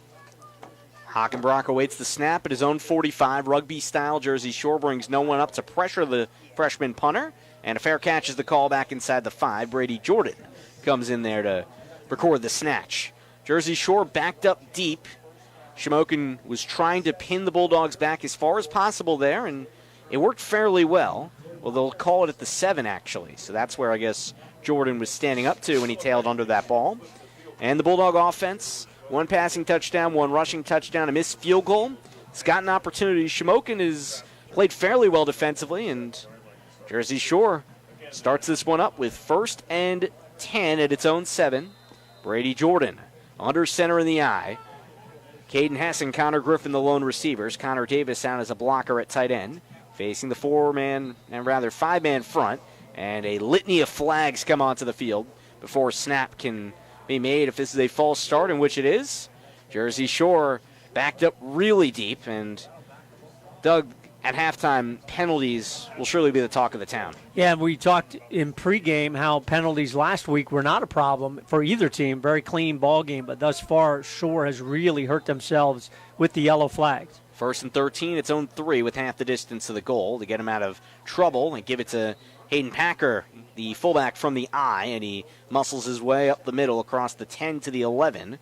And Jersey Shore, all of a sudden, out of harm's way there, pick up 8 yards to make it second and manageable there, back from the 11. They quickly move out of the I again, and taking it left, there was no room to roam that time, and Packer gets pushed down after a few yards, and will actually give him up to the 15 on forward progress, and timeout is called at 2:40 to go here in the first half. Shamokin wants to catch its breath along the sideline. I want to take this time to remind you about what's going on tomorrow. It's the Autumn at the Shore Festival taking place here, taking place back home in Jersey Shore. And I want to give a quick thank you to Sparrow's Nest and everyone who's taking part in hosting this awesome event. Go find their event on Facebook for more details. Jersey Shore here, Doug, is an interesting point. They do not receive the ball to start the second half, so Shamokin here forcing a 3rd and 1. Or rather, no, sorry, yeah, they do have a 3rd and 1. Interesting, I think the chains are off center, if I'm not mistaken here. They have the ball back at the 15, and they have the chains up at the 18. Interesting enough. Well, 3rd and 1, they hand it off. That's what it says on the scoreboard. Hayden Packer breaks out of a few tackles right side. He clearly is a first down as he hops across the 25 up the left hash mark, and Wisdom Artist Jones's helmet comes off as he tries to close in and make the tackle. 9-yard gain for Packer. New set of stick for the Bulldogs, and Jersey Shore, with 2.5 to go here in the first half, makes Shamokin pay for the timeout. Great determination there by Hayden Packer. Initially stopped, but the forward progress wasn't completely stopped. Burst free for the first down. Brady Jordan under center from the left hash for Jersey Shore. The 25, 1st and 10. Roll out right. Heaves it up. Right sideline. Wants his leading target. A one-handed catch. It's Hayden Packer outside the numbers of the 40, and no one will catch him at this point. 75 yards. Caden Hess, the all-time leader in Jersey Shore receiving yards, brings home his 5th receiving touchdown of the season, and it's 20-0 on one of the more spectacular catches you'll see. Brady Jordan knew who he was going to, really only a one-man pattern, one-on-one. Very good coverage out there by Artist Jones, but Caden Hess has that height advantage, able to get up. Caught it initially with 2 hands, but then really grabbed it with that one hand and then used his great speed for the touchdown. Fantastic play. Point after coming in from Breck Miller. Clean operation. Puts the kick up. And the PAT is once again through. 21-0. Jersey Shore, couple touchdowns this quarter. And Shamokin facing a big hole at the 2:06 mark here of the second quarter. Back to Shamokin on the Bear Country Sports Network. Coming your way right after this. It's the luxury location for your dog. Sweet Dreams Groom and Board on Sunrise Lane in Mill Hall. Grooming on site, air conditioning, and an outdoor playground. Now offering weekday doggy daycare. Call 570-377-0340 to check availability and for appointments. Online at sweetdreamsgroomandboard.com or find us on Facebook. Sweet Dreams Groom and Board, Sunrise Lane in Mill Hall, where we treat your dog like family. The Bear, WQBR. Sam Cooperman, Doug Byerly back with you. Jersey Shore football completing a 75-yard touchdown hookup. Caden Hess high pointed that ball up the right sideline from his quarterback, Brady Jordan, and it's a 21-0 lead for the reigning state finalists. Breck Miller kicks it off right to left. It's the Artist Jones brothers. Knowledge Artist Jones on the right. Wisdom Artist Jones on the left for Shamokin. It goes Knowledge's way. Picks it up at the 10, right near the numbers. Steps up to the 20s, got some room, curves left, and right into the arms of Elijah Jordan, where he's pummeled back at the 23. And that's where Shamokin gets this drive with 2:09 to go in the first half. They have one timeout. A team that doesn't move all that quickly might try to raise the tempo here, needing to go upfield. Also worth noting, Doug, they do get the ball to start the second half. Yeah, Sam, it's probably worth noting, obviously a great play there by Caden Hess, beautiful throw by Brady Jordan, but Jersey Shore's receivers do as good a job as catching it at the high point as you just described as any group of receivers I've seen over the past number of years. They just do a super job. Quarterback knows that, throws it up there. Receivers make the play. Max Madden off the field. The lone man in the backfield is Aaron Frash, and officials clear the fields for a moment as Shamokin will take its final timeout right before they get this 2-minute drill off. So they will go into the 2-minute drill without any timeouts. We'll keep it here as they start it. They'll call it their own 18. That's where they get to begin. That's where they set the sticks back to. And Shamokin will bring it left to right, and they're in a precarious spot here. They do get that ball, but no timeouts. They have to move it quickly. Not sure what their kicking game amounts to. What kind of areas have they been able to excel at tonight, Doug? Well, you can tell that they want to throw the ball on the quick slant or quick pass play, and Nye certainly has the arm to do that. And I believe they've got some receivers, including Cedar, that can really challenge Jersey Shore. But the pressure by the Bulldog defense has been the big thing. So they've got to mix it up a little bit here. You've got a quarterback that can make some plays. You have to allow him to make some plays if you're Coach Henry Hanoski and the Shamokin Indians. They leave Madden off the field. It's Aaron Frash in the backfield as they'll snap from the left hash of their own 18. Jersey Shore lined up in its 5-2-4 defense. In a shotgun set, 4-receiver look. Shamokin, a high snap to Nye. He steps back, stumbles a little bit, and is smashed down all the way back at the 13. Looks like the turf monster got him as he tried to backpedal, and he loses 5 yards as he was manhandled on a sack that looked to have come from Tate Sechrist, the D-end.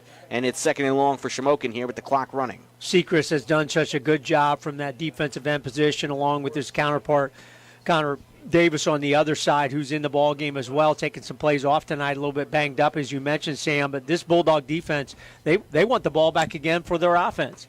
1.5 to go here in the first half. It's 2nd and 15 back at the 13. Stay in the shotgun to Shamokin. Hip high snap to Nye. Time in the pocket. Leaves it out right side. 50-50 ball, and Colin Cedar couldn't gobble it up at the 45 amidst some inadvertent contact with Connor Griffin. He had his hands on the ball. He had a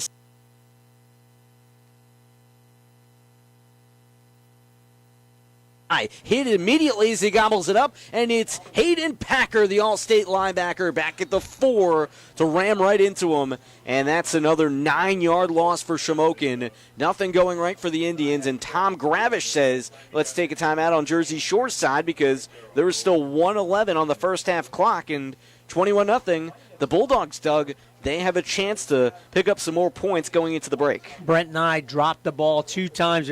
Stumbled 1 time, dropped the ball the 2nd time, and Hayden Packer and this Bulldog defense, no hesitation at all. They just come full speed and really making a big play there because it allows your head coach to make an easy decision. Hey, call the timeout. We have a chance to make your guy punt it from the end zone, maybe get it around the 30 or 40-yard line, score again before halftime. If you do that, you've really taken control of the ball game.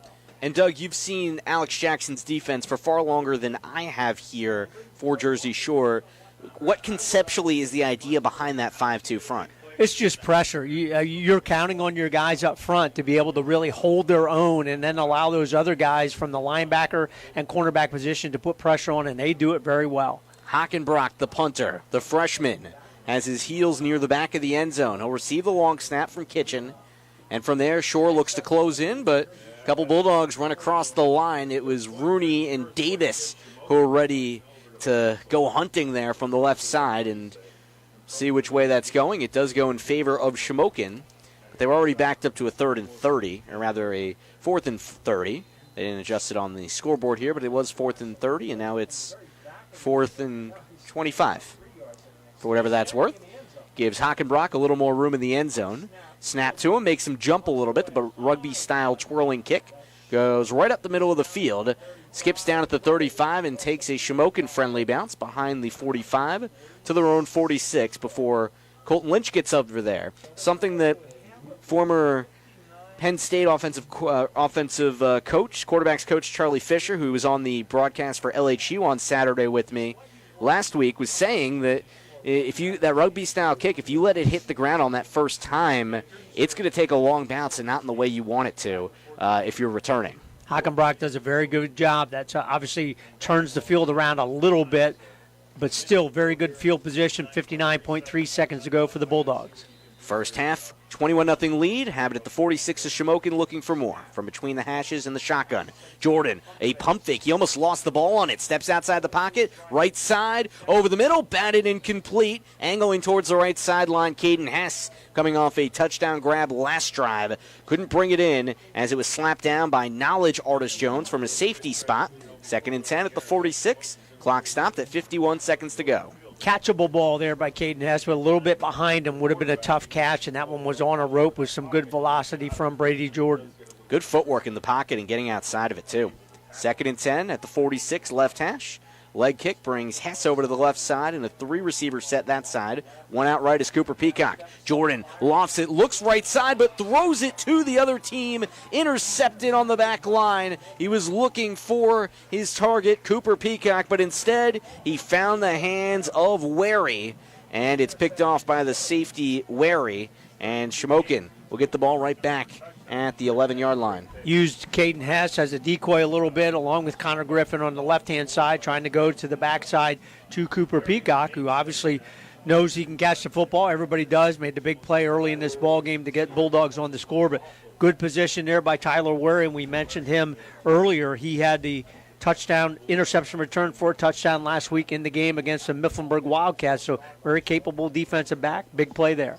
45 seconds to go first half, and Shamokin without any timeouts at its own 12. Jersey Shore with one timeout. So you could take one knee, force them to take a timeout, take another knee, and go to halftime. There's 1 second on the play clock here, and that doesn't help Shamokin at all.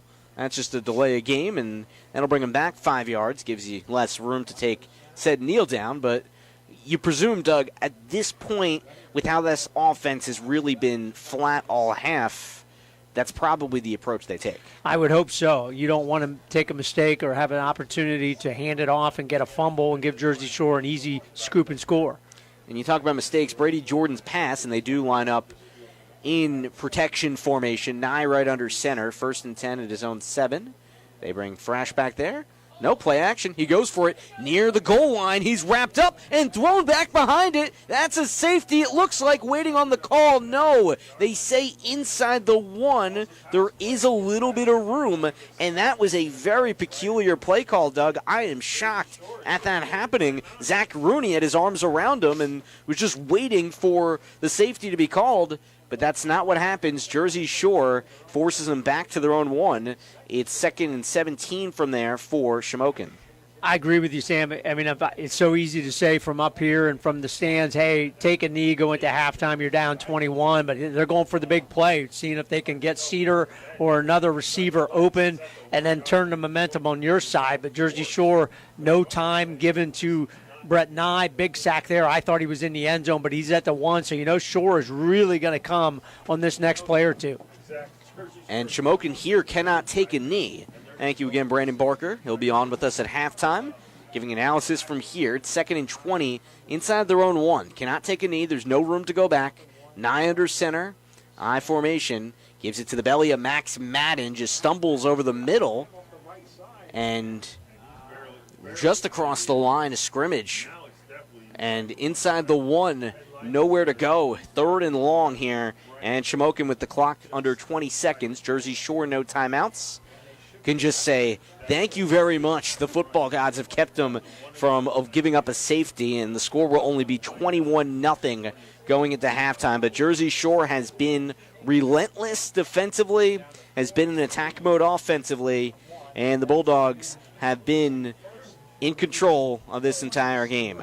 We go to halftime, and Jersey Shore runs off the field here in Shamokin with a 21-0 lead. Brandon Barker comes to join me here at halftime when we come back on the Bear Country Sports Network. It's the new look Jiffy Market. Brighter remodel with everything you need. The largest cooler full of cold drinks in the area. Slushies, candy, snacks, ice cream, your favorite treats, fresh fried, fresh made sandwiches too.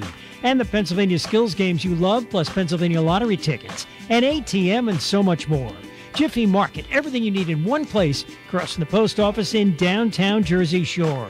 Shop today. Jiffy Market and Deli, always ready for you. Jiffy Market and Deli in Jersey Shore.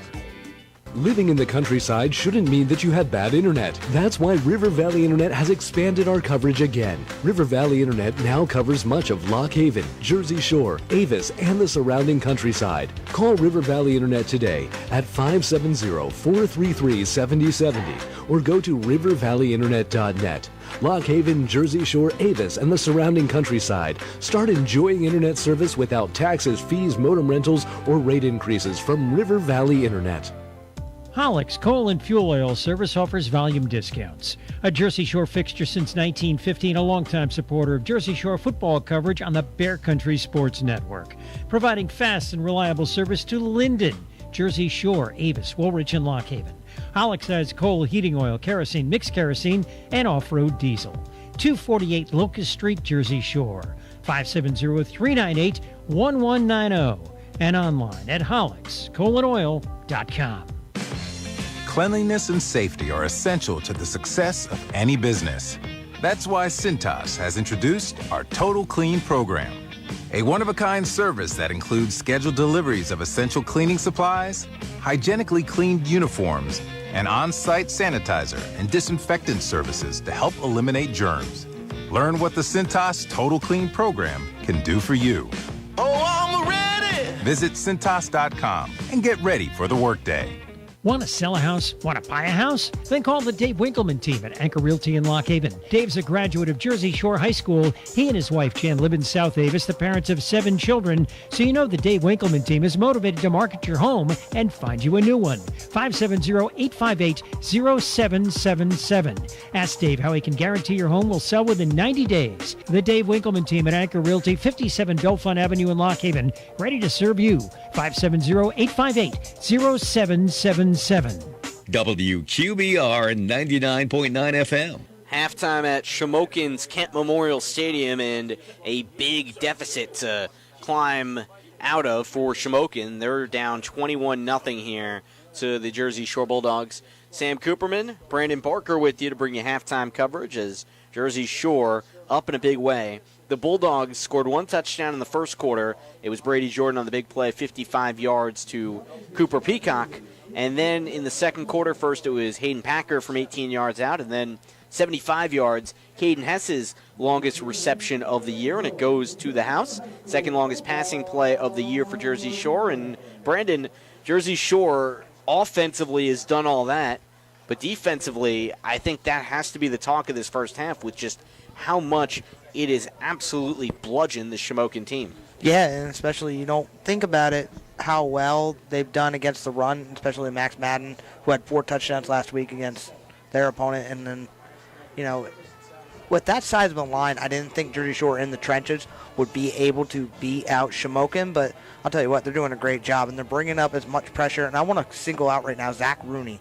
He is the one kind of really getting a good pressure on the inside, but him and Luke Springman as well on that inside. That defensive line, as it's going on throughout the game. No Carter Peacock on that defensive line this year. Last year he was.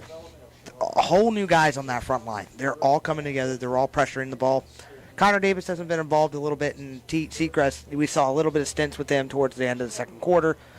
I'm going to see him by the end of this game. They're going to get more involved, and that defensive line is going to be able to swarm that offensive line. They don't look tired. They just look confused. They don't understand how these smaller guys are getting past them. I look to see Henry Hanoski kind of fix that here in the second half, but Jersey Shore right now is doing a really good job mixing pressures. Secondary-wise, they're doing a great job.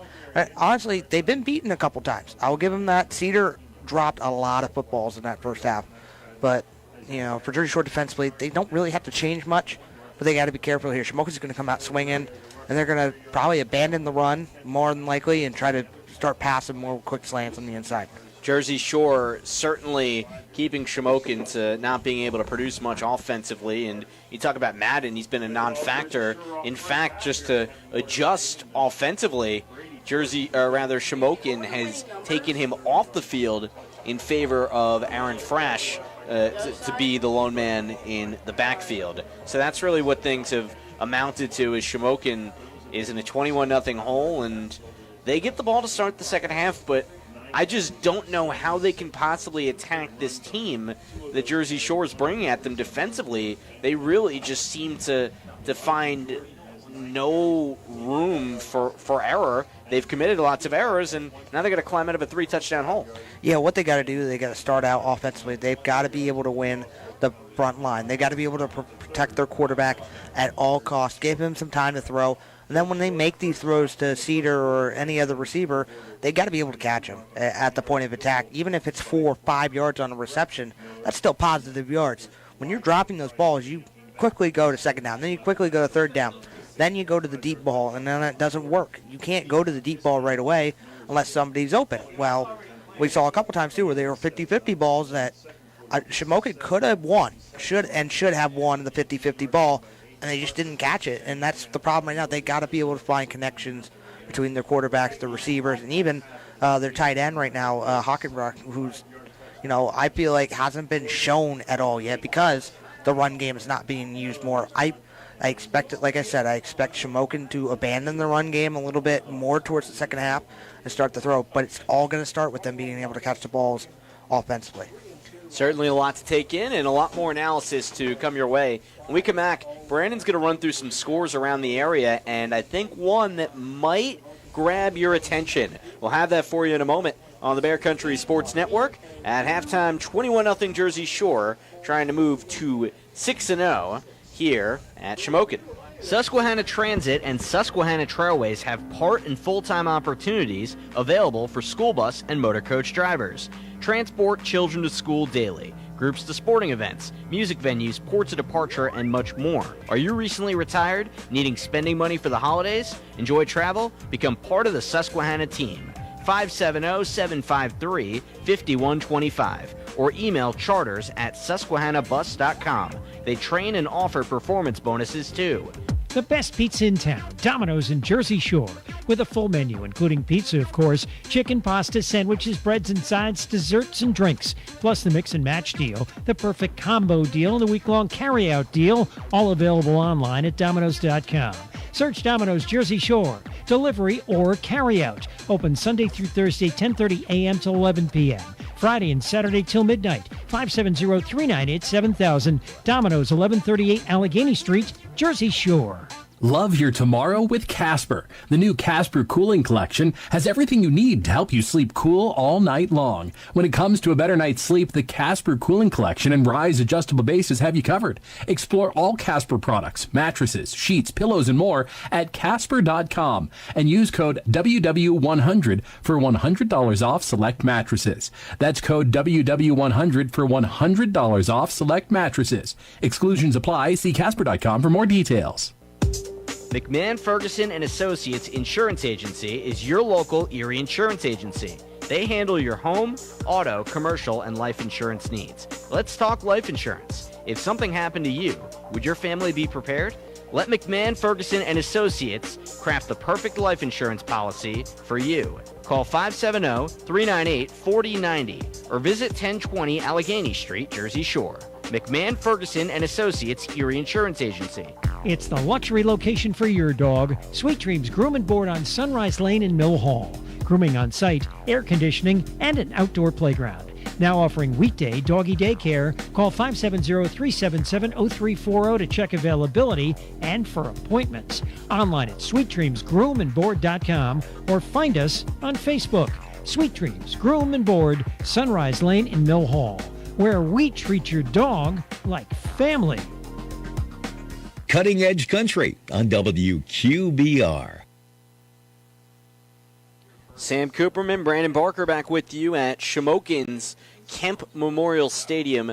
21-0 the score here, and I guess you could say it would be kind of surprising to see it being this much of a blowout. You could say that, but I think that the majority of Shore fans back home would probably expect the Bulldogs to be up a few touchdowns. That's not something that's going to exactly jump off the page. However, I do think I have a score that might jump off the page, presented by our friends at Susquehanna Transit, departing from Avis and the surrounding area. Visit susquehannabus.com to find out more and check out some of their show tours, including the Magical Mystery Tour, Silver Birches, Frank Sinatra Tribute, AMT, Winter Wonderland, Radio City's Christmas Spectacular, Sight and Sound Queen, and much more. So, Brandon, you talk about surprising scores. You have a team in Southern Columbia that has not lost a regular season game since 2011. The game is still going on, but what is the score there? Well, the score here, and please, everybody, listen up, and this is not a joke. Okay, I'm not playing an early April Fools on you. 31-14. Wyomissing is leading over Southern Columbia in Catawissa, Pennsylvania, and right down the road from us. I mean, that's a big shocker, and Southern Columbia is trying to go for a state record, 66 wins in a row. They're in big trouble. Garcia's going to have to pull them out of it really well because, Southern Columbia's got a lot of injuries, too. They've got their quarterback down, their top center's down, so that's a whole new duo, but look, Jim Roth was down by this much against a really good Wyomissing team. Came back, ended up winning, so it's going to be really interesting to see what the score is at the end of the game. But right now, it's not looking good for Southern Columbia.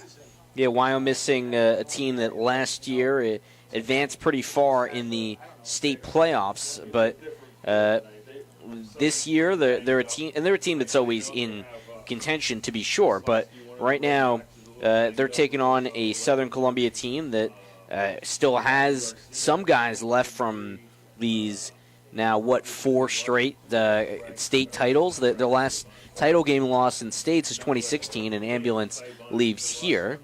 So we hope whatever fan or anybody that had to be go in that ambulance, hope they're doing all right, or if the ambulance is just departing the premises for a minute. But anyways, going back to football, you mentioned 31-14, the score there. Southern Columbia, if this is the night where the streak ends, what would you say about this run and what this program has accomplished? And then, to be fair, it doesn't mean that they're not going to win the state title. They still very well could. But for a team that hasn't lost a regular season game in that long, what kind of stretch is that to sweep your regular season from a point in 2011 all the way till 2021? Pure. It just means it's pure. How do I want to say it? Athleticism, being able to coach people, being able to go out week in and week out and follow a game plan and just be able to do it. Let's remember this, too. Southern Columbia, I believe, last year or the year before, went out of state and went and beat a team in the state of South Carolina. Okay, that's just to show the pure dominance this team's had over the last couple of years. I mean, it's just incredible to watch. It's a model that Jersey Shore's trying to follow. It's a model a lot of these teams are trying to follow now, how just being dominant all over these years. And one thing I want to say about if Southern Columbia does lose tonight, breath of fresh air for Class 2A. I'm going to say that right now. It's a breath of fresh air for South Williamsport, for Warrior Run, for all these teams in the 2A that Southern Columbia is possibly beatable. But Southern Columbia is going to get beat by a very, very good Wyomissing team. But still, I would, if I'm any 2A school right now, I am like, oh my goodness, Southern Columbia is able to be beaten. Go through a couple more scores. Yeah, I was about to say, Brandon, we do have other games here, too. Well, Danville, Montoursville. Danville's up 7-0 right now at half. That is in Danville. We will be traveling there next week against Milton. Yes, sir. Out of all teams. Brandon, we're getting the band back together. I'm excited. Yep, I am too. I feel really good, and we're going in a very good press box. You and I both know what it is. Last time we were there for an overtime win. We also went to a loss to a team that Williamsport's playing right now in Dallas. Dallas is beating Williamsport 27-14 in Williamsport right now. Oh, wait, no. I was about to say we were definitely there for the states last year, but I forgot that was not the case. Wait, Shore played the district title at home, and then it was, because they had it at Crestwood, and then at Lampeter Strasburg, and then, of course, at Hershey. So. I'm talking about 2019. Yeah, I know. I wasn't sure. I could have sworn we had to have been back there since, but no, evidently the last time was the loss against Dallas. Yeah, and we got a couple more here.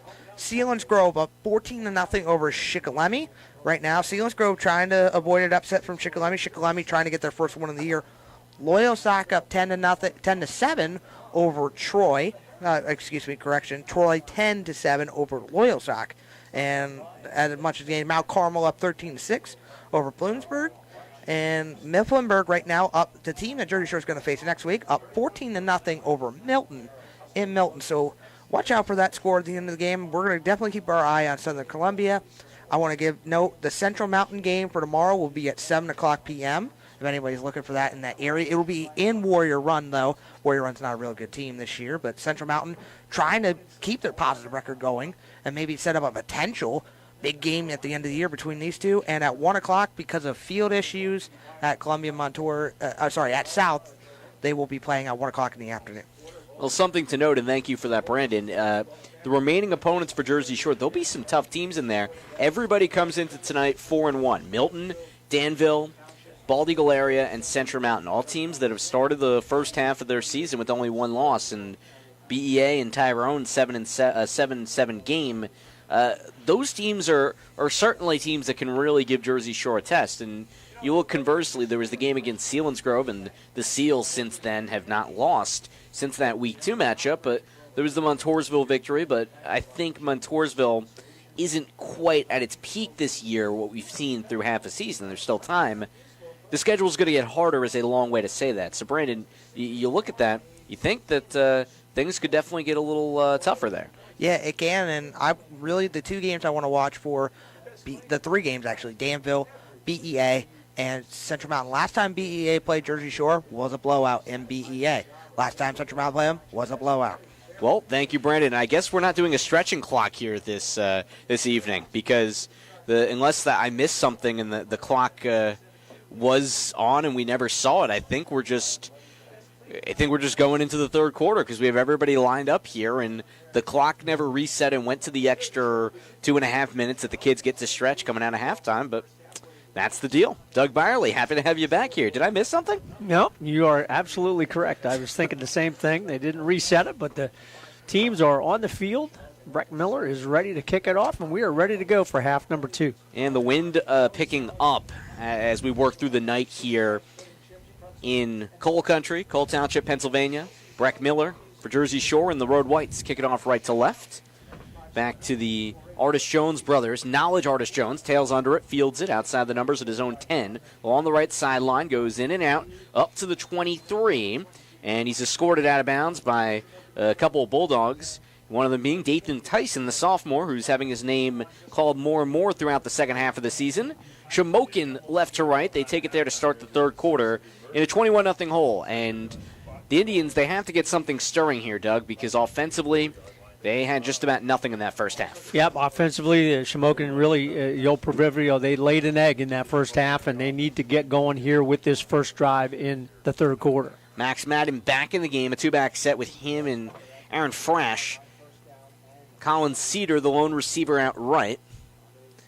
Nye takes the snap, handoff on 1st and 10, and through a hole it's Max Madden. He chugs outside the numbers all the way up to the 30, where he's wrapped up by Brady Jordan.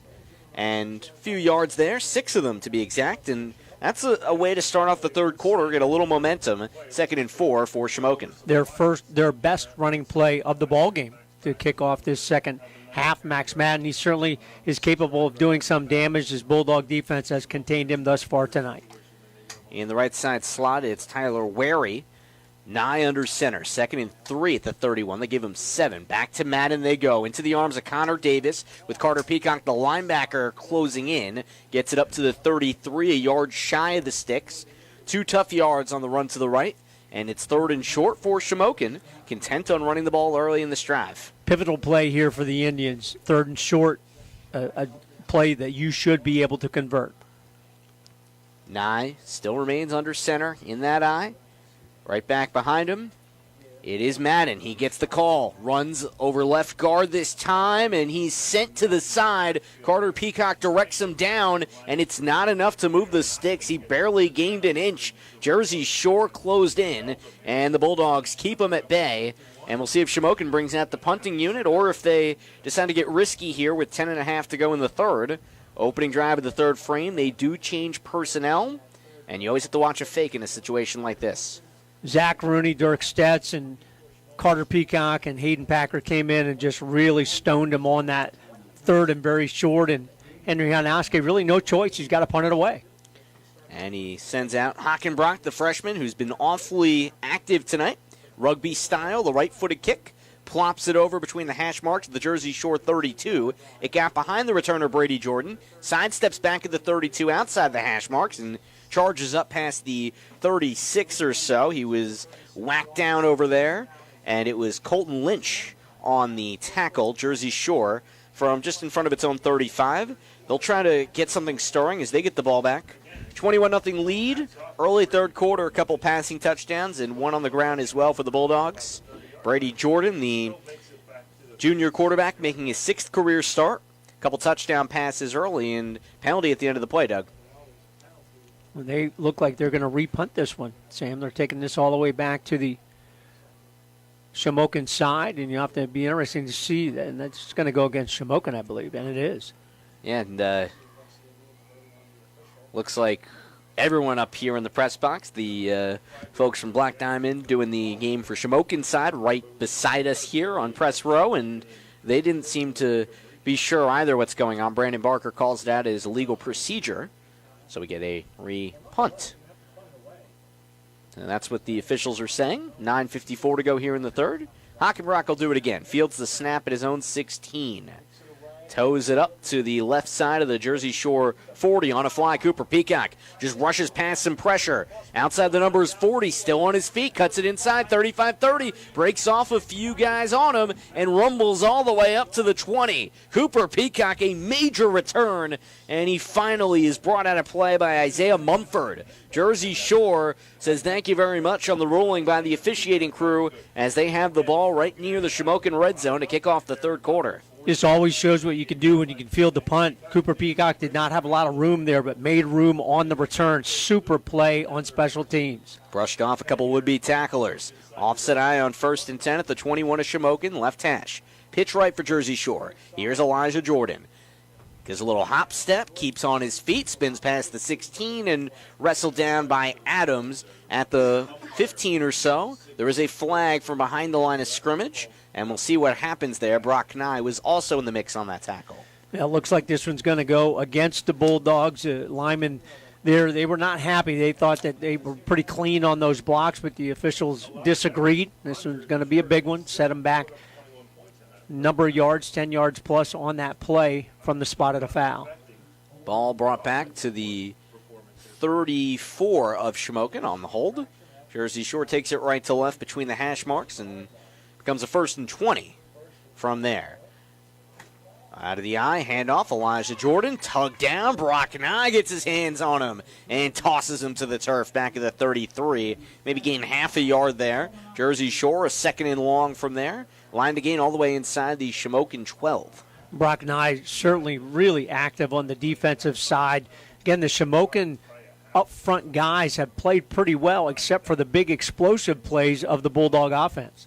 Cooper Peacock, Dathan Tyson, the left side slot. Brady Jordan backs up in the shotgun. Steps up, rolls out right, gets past Hockenbrock, gets past Lynch. 20, 15 to the sideline. He's slammed out of bounds inside the 11. Brady Jordan picks up just about all of the 23 yards he needed, and he got the full length to go. 23 yards and a 1st down. Brady Jordan just outruns the Shamokin defense. Outran some pressure from behind, saw it right away, tucked it ahead, and no hesitation on that scramble run.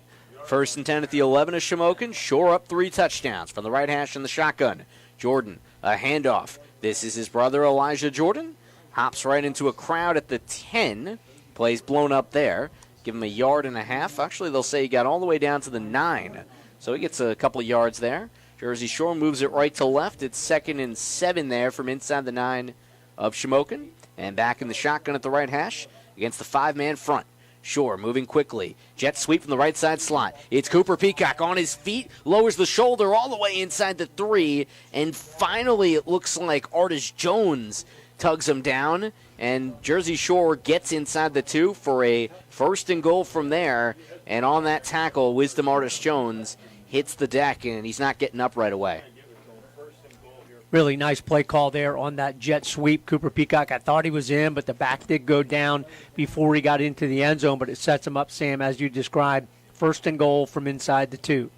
21-0 lead, 8 and change to go here in this third quarter, and Wisdom Artis Jones has taken a couple spills tonight, and him and his brother Knowledge are part of this team, and something that Shamokin is trying to figure out now is, look, it's tough to stop Jersey Shore defensively, but if you can't do anything offensively, you're just putting your defense in a more and more impossible situation.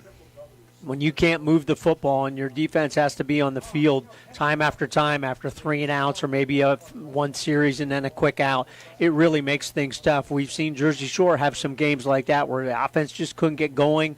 It goes back to week number 2 against Selinsgrove, and your defense is out there a very long time. Luckily for the Bulldogs, in that week number 2 game, they were able to figure it out in the second half and play much, much better offensively, put together some drives, come away with a big road win. But Shamokin right here at home right now in a precarious position. If the Bulldogs can take care of the football, punch this one in and go up 4 scores, Shamokin just tonight has not shown the ability to score quickly, and they would have to do that to get back in the ball game. Shores won 9 straight over Shamokin dating back to 2013. Last loss in 2012, Tom Gravish's first year at the helm of this Bulldogs program. First and goal, about the 1.5-yard line, left hash in the eye. Give it to Packer. Second effort. The fullback tries to get across the plane, and he is definitely short. But inside the 1, Hayden Packer tries to force himself in there. And it's second and goal for Jersey Shore for just about as close to the goal line as you can get it. They look to the right sideline for the play call. Shamokin, its last stand defensively. Jordan under center. Give it right back to Packer. This time he twists and turns right side. He finds a lane and he's in. Hayden Packer for the Jersey Shore touchdown. The fullback second of the game and his 10th of the year. Jersey Shore up 27-0. Shore just did a nice job there. Obviously all of it set up by the big return by Cooper Peacock. Just shows you how important those special teams can be. The kicking game for Shore has been solid all season long, but that punt return has been a big part of their special teams offense. 7:39 mark of the third frame. Breck Miller's point after flutters up and through, and that's 28-0. Breck Miller up to 27 PATs made on the year. Only 4 shy of what Cam Griffin did a few years ago, one of the great Jersey Shore kickers. 28-0. Jersey Shore out in front, and Shamokin gets the ball back on the Bear Country Sports Network when we come back.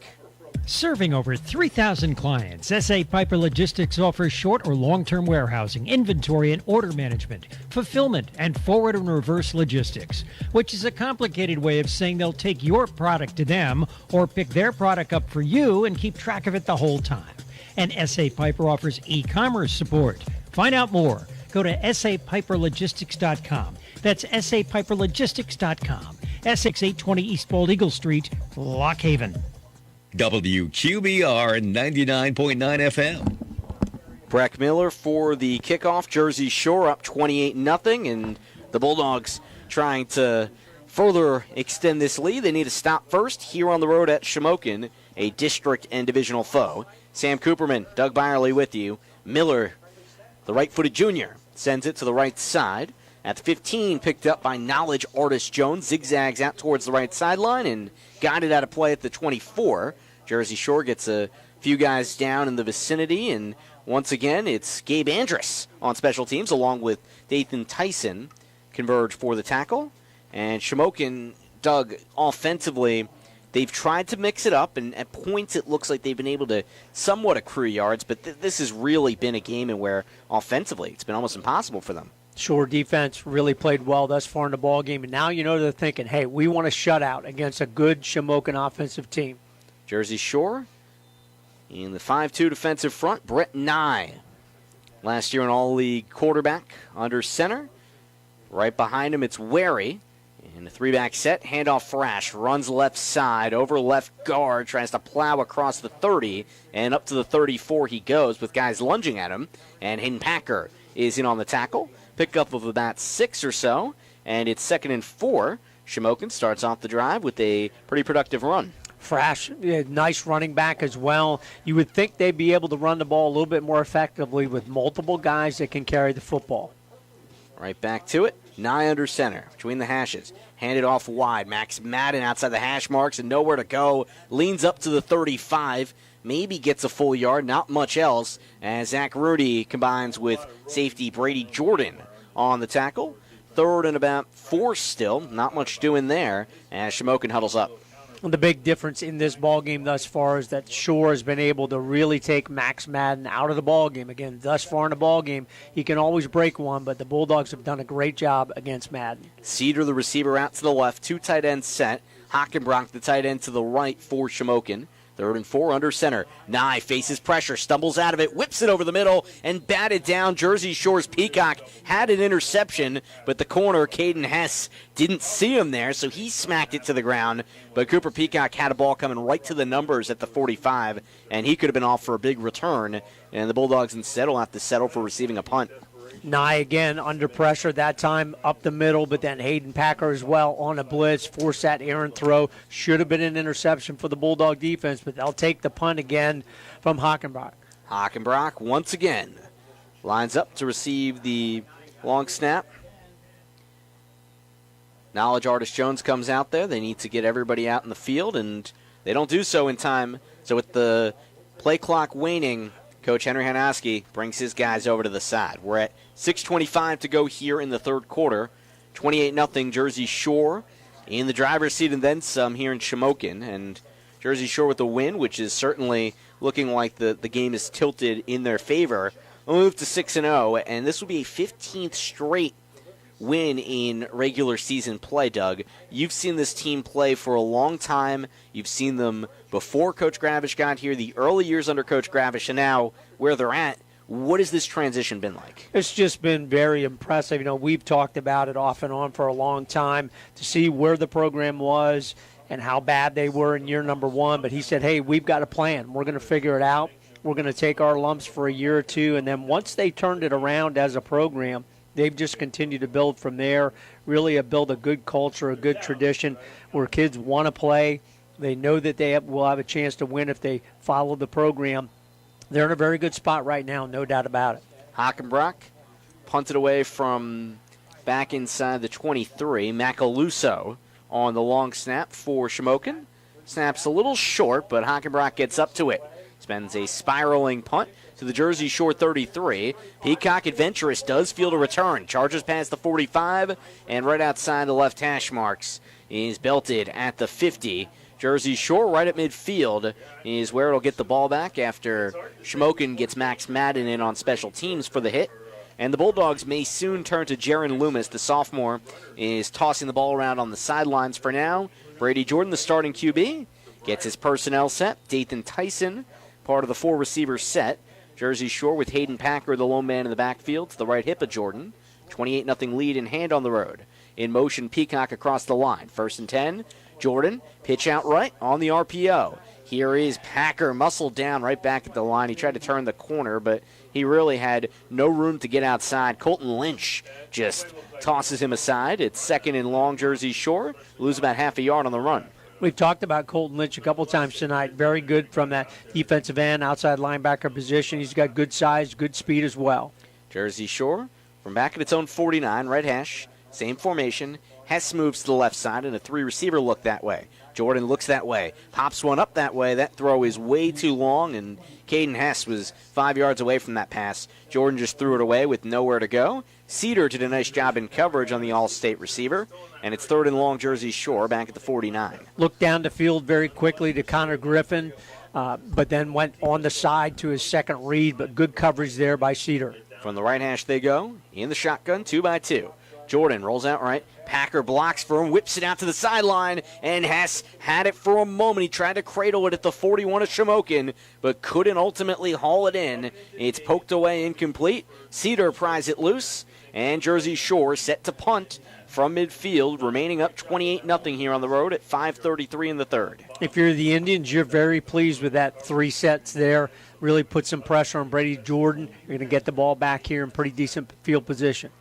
Aaron Frasch got his hands on a punt last time, but they don't even punt it. Direct snap to Brady Jordan. He was standing as the personal protector right side, and he's got a big 1st down and more. He gets all the way up outside the numbers to the Shamokin 30 before finally being tugged down by Wary. Jersey Shore has faked it a whole lot in the past. They haven't been in situations this season, Doug, where they've needed to, and it looks like the Bulldogs want to get this to running clock. They pick up the 1st down and bring it all the way to the Shamokin 26. Great time for that call. Shamokin did not react, gave the outside to Brady Jordan. At 28 yards on the run by Jordan. First and 10 at the 26 of Shamokin. Give to Packer out of the shotgun. Lowers his head and gets down all the way to the 23, 3 yards up the middle. And it's 2nd and 7 for Jersey Shore. The Bulldogs, this is something they've done a whole lot. And with Cooper Peacock there, you have lots of different options on that. But they always have the quarterback there as the personal protector. And when you have Brady Jordan as your quarterback in that spot, awfully dangerous. Really made a nice play on that run. 2nd and 7 between the hashes, 23 of Shamokin. Jordan from the shotgun, right back to Packer on the ground, and he stumbles forward up to the 21, where hole is plugged up. Corey Adams, the linebacker, as well as the nose tackle. Brock Nye, space eater in there. Stone him after yard and a half. It's 3rd and 6 for Jersey Shore. Clock at 4.5 here in the third.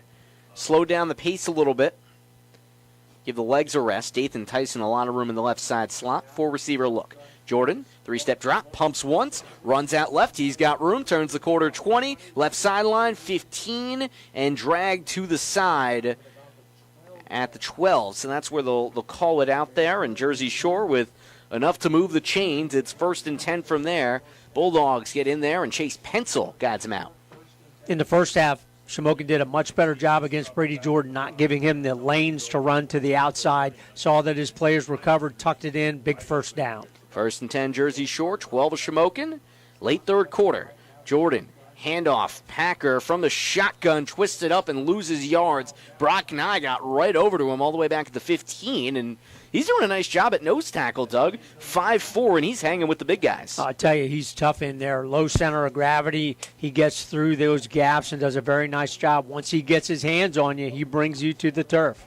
2nd and 12, 14 of Shamokin, left hash from the shotgun. Jordan rolls right, tries to keep it, gets outside the pocket, and trips up at the 11. He had some room, but Colton Lynch got just enough of a grip on him to send him all the way down to the turf. Picks up about 3 yards, though, for 3rd and long. Jersey Shore for about 9 yards needed here with the line to gain inside the 3. That was really a great play by Colton Lynch. He was in a one-on-one block with Zach Rooney, and Zach was doing a very good job against him, but finally Lynch able to get free and make a nice tackle. Jersey Shore right to left, right hash of the 12 of Shamokin. Jordan, one pump, throws right side into traffic, broken up. He wanted Hess in the right corner of the end zone, but back there, Cedar, one of the top corners who comes up a little limp after rising up to smack that away, makes the break up, and hopes Cedar's doing all right. Jersey Shore missed a field goal earlier, and have Breck Miller with another opportunity here. This is back from the 12-yard line. Saved distance he missed on the other side of Kent Memorial Stadium. This is a 29-yarder. Polsky snaps it. Hess puts it down. The kick is low, but he knocks it through. A low-line drive, and Breck Miller puts up a nice one. He's now 6 for 9 on the year on field goals, and 31-0. Jersey Shore brings the lead even further on the road here against Shamokin. 3:14 mark of the third, and the Indians get the ball, still trying to put up their first points of the evening. Back on the Bear after this. We've doubled the prize money. Bear Country's 2K a weekday cash giveaway now underway. Thousands of dollars given away every weekday with 3 chances to win. Listen for the keyword just after 9 and just before noon and 3. Then enter that word at bear999.com. Click the swoosh of cash. Brought to you by Williamsport Wire Rope, Federal Credit Union, Jason Eberhard, State Farm Insurance, Save a Lot, and Avis Building Supply. From the home of cutting-edge country, WQBR. The Bear. WQBR 99.9 FM. Sam Cooperman, Doug Byerly back with you from Shamokin's Kent Memorial Stadium. Jersey Shore was tempted to put the game at a running clock after faking a punt. They do get the punt fake to work, but they only got a field goal out of it, so the score's at 31-0 here at the 3:14 mark of the third. Bulldogs looking primed to move to 6-0 here on the season, and as has been the trend tonight, the ball blows off the tee here. A little bit of a windy evening in Cole Township, Pennsylvania. Ball going right to left on the kickoff. Cedar on the left. Knowledge Artis Jones on the right. And Artis Jones fumbles it, but picks it right back up over at the 11. Steps up to the 15, decides where to go, and he's rolled over right back over there. Jersey Shore gets everybody right down at that point. Knowledge Artis Jones couldn't make any kind of move, and Gabe Andrus is one of a few to come in on special teams. Peyton Whitman also get his name on the broadcast, part of the assembly line that got over there. If you're Brett Nye in this Shamokin offense, now you're just looking for something positive. You have really been shut down all night long from the start of the game up to this point. You want to do something positive, get a big pass play, put a drive together, get some Max Madden or other players' runs, put together a drive. Madden and Wary, the two men in the backfield behind Nye. First and 10 to zone 15. Under center he goes. Play fake. Wants a throw. Over the middle. Tosses one well behind Hockenbrock and even behind the safety Brady Jordan. Couldn't even turn around at the 25 to really see that ball. Knocked down incomplete. And it's 2nd and 10 for Shamokin. This 31-0 hole here at home. Nye pretty lucky there that Brady Jordan or another Bulldog didn't come up with the interception. Jordan definitely got his hands on it to knock that one down incomplete. Shamokin back on the line. They'll drop to 3-3 if this result holds up. 2nd and 10 at the 15. Right hash. Full house backfield. Pitch left. Wary. Tries to take it outside. Hayden Packer's not a guy you want to do that to, though. He stymies him back at the 13. Tried it on the pitch to use his lateral quickness to get by Hayden Packer, and the All-State linebacker gets him right there and drops him for a loss of 2. Just in great defensive position, and he gets his hands on him, then allows Springman to come in as well from the interior of the line, help out with the tackle. Just all night long, this Bulldog defense, they've been right where they need to be, good position against the rush. Late third quarter here, 2.5 to go in the third. 31-0 Shamokin. It's 3rd and 11 at their own 14. Give them only a yard loss on that play from the left hash against the 5-2 defense. Full house backfield. Nye runs outside the pocket right, doesn't have room, hit as he throws, and it's intercepted along the near sideline. Carter Peacock makes an over-the-shoulder play to haul that ball in, his first pick of the year, and Peacock gets Jersey Shore back loaded offensively at the 22 of Shamokin. Really nice interception. We don't see Carter Peacock a whole lot in the passing game, even though every now and then he lines up at the tight end or slot position, but really over-the-shoulder catch, Nye under pressure, really just should have taken the sack or thrown that one away. He had the chance to do that again, throws it up. Bulldogs come up with the INT. Zach Rooney was the Bulldog in on that pressure. 1st and 10 at the 23 of Shamokin. Jordan in the eye, hands off to his brother Elijah, who's tripped up behind the line of scrimmage. Jersey Shore has Aaron Frash breathing down the neck of the freshman, and he seems to have maybe absorbed a little more contact in the chest area than he was ready for, and his helmet is unstrapped. He takes a minute to get settled, does Aaron Frash, but the tackle brings Elijah back for a loss of 3 yards. Frash stays in the game. Jersey Shore, handoff to Hayden Packer, the fullback, on 2nd and 13 back at the 26. He stumbles his way right up the middle back to the 20, picks up the 3 yards lost and gets 3 yards more to make it a 3rd and 7 for Jersey Shore. And Bulldogs with 1:30 to go in the third quarter, moving a little slower but still fairly quickly. Out of the eye, Jordan drops back, looks left. He's got Connor Griffin that way, tries to get all the way to the end zone, and he hauls it in. Connor Griffin, a touchdown. He gets around the back of his target. Pencil was the man who was tasked with guarding the Jersey Shore Junior, and Griffin makes him pay. He's up to 3 touchdowns on the year, and it's now 37-0 Bulldogs. Super throw there by Brady Jordan. The defensive back really lost control of where the ball was, right on the target for the touchdown. Point after coming, Breck Miller to do the honors. Operation between Polsky, Hess, and Miller is on the money. 38-0, running clock in effect the rest of the way if this score remains intact. And at 1:19 to go in the third, Jersey Shore is having a party in Shamokin. Back on the Bear Country Sports Network right after this. It's time to reel in the rewards with a Woodlands Bank Kasasa checking account. Our Kasasa account offers rates you won't want to catch and release. You'll be hooked on earning a percentage of cash back on your everyday purchases. When you're ready to cast into one of our most rewarding accounts, visit woodlandsbank.com, where you can securely and quickly open your account online today. Some restrictions may apply. Visit woodlandsbank.com for full account details. Woodlands Bank, member FDIC. WQBR 99.9 FM. Sam Cooperman, Doug Byerly with you. 38-0 Jersey Shore 20-yard touchdown pass. Brady Jordan has a trifecta tonight. He connects with Connor Griffin this time. 3 touchdown passes, 3 different receivers. And Doug, that must have been the best ball he's thrown all night and possibly all season. That was right where it needed to be. Right on target, right on the timing. That's the big thing. Connor Griffin's become such a big alternative to Caden Hess. Got behind the defender. That's a nice tie-up for the touchdown. Kickoff right to left. Breck Miller blasted inside the 5 of Shamokin on a fly. Knowledge Artist Jones takes it outside the 20. Stutters right, 30 on his feet. He has guys dragging at him and finally rips his way to the 40. Donald Steinbacher may have broken up a potential touchdown run or something to break midfield, but from there is where Shamokin will get its best field position of the game thus far, going left to right and remaining down 38-0, and the clock will run on this whistle until there is another whistle, which might not be anytime soon. Running clock in effect. Knowledge Artist Jones has really done a nice job on those kickoff returns, and as you described, Sam, almost broke that one free clear for a run at a touchdown. Brett Nye, the junior quarterback, under center from the right hash of their 40. In the eye, gives it to Matt in the deep back. Gets around a few guys. He gets to the third level of the defense, all the way inside the 45 and up to the 38 of Jersey Shore with a whole lot of contact over would-be tacklers. He picks up the 22 yards he needs. Take that one all the way inside the 39. Give it 21 yards and a run to the 39. Max Madden has that potential to do that on a regular basis. Solid running back all season long. Bottled up tonight, but a very nice run there.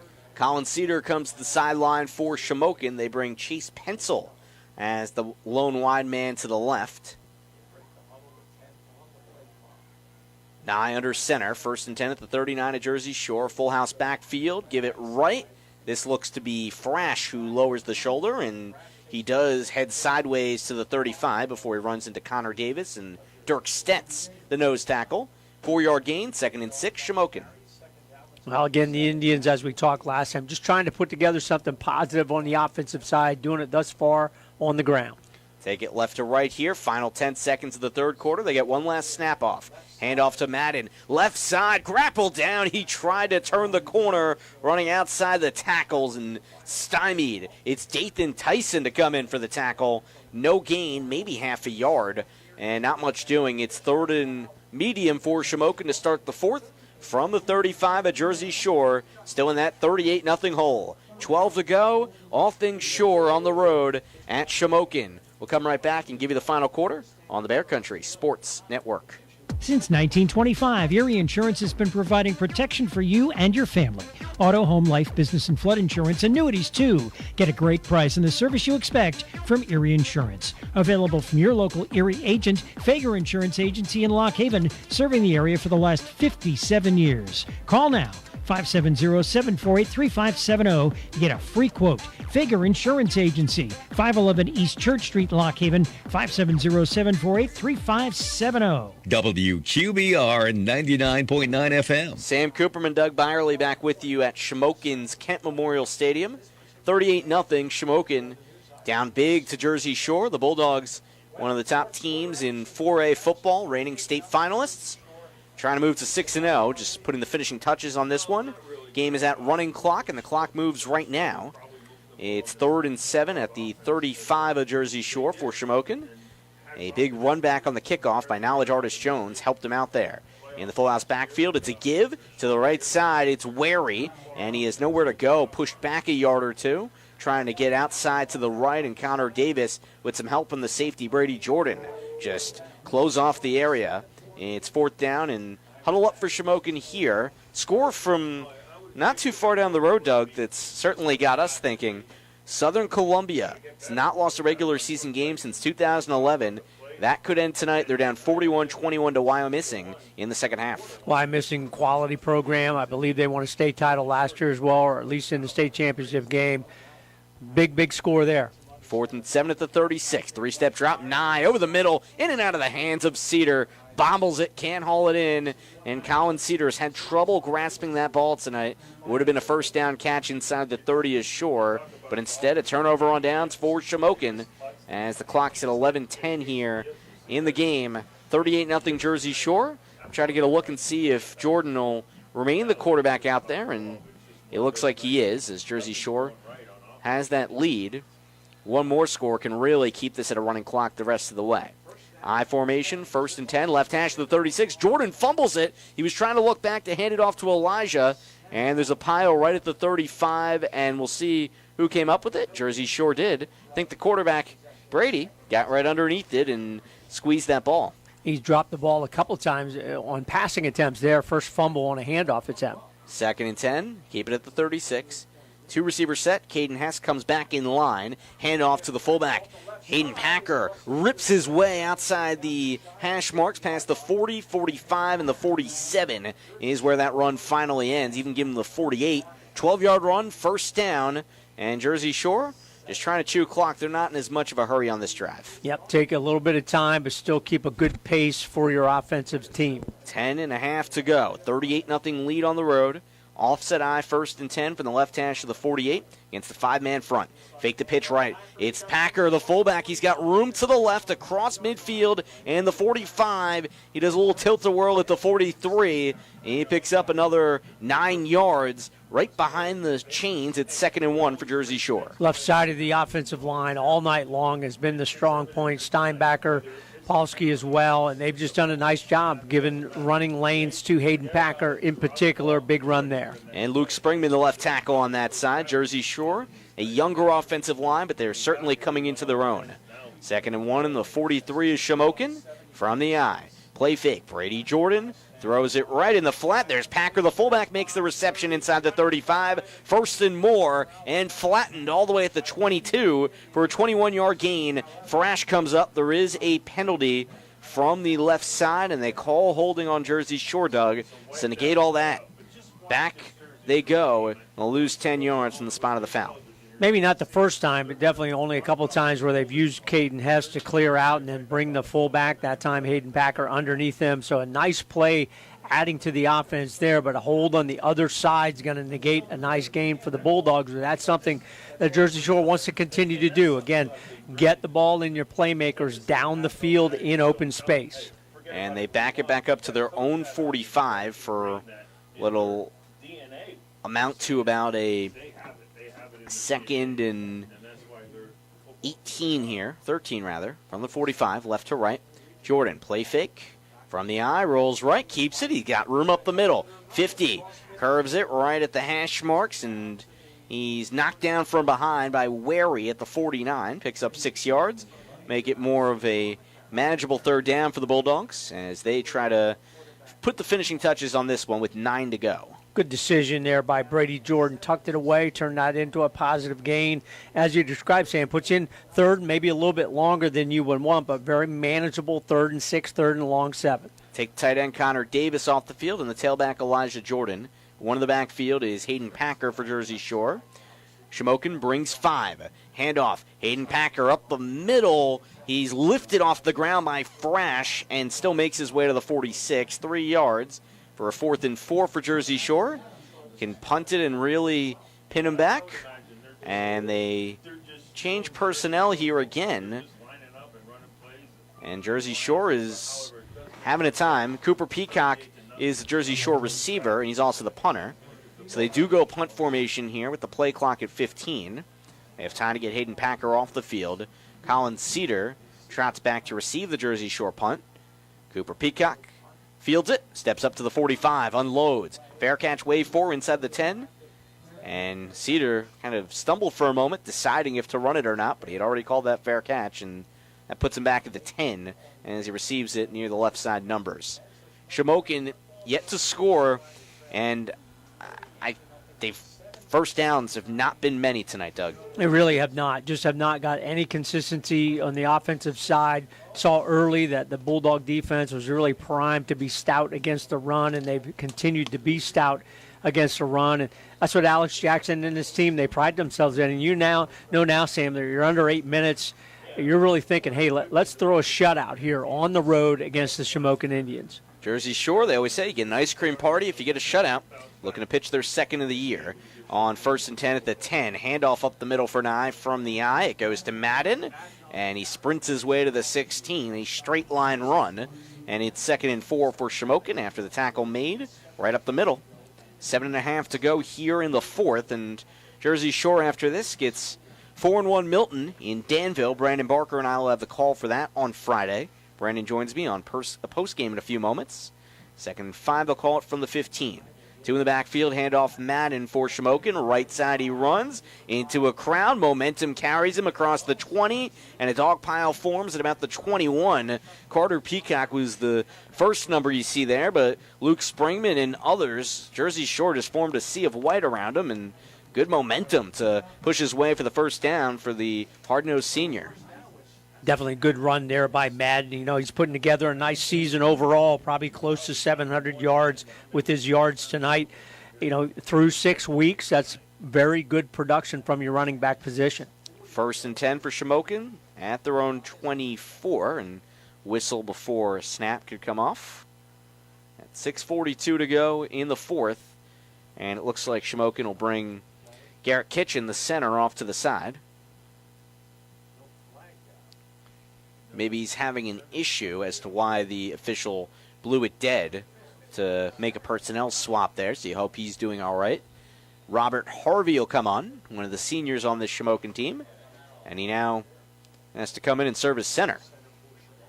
1st and 10 at the 23, right to left. Nye, handoff, and from left to right, they don't get very much yardage there, and just a few yards as Frash took it into a crowd.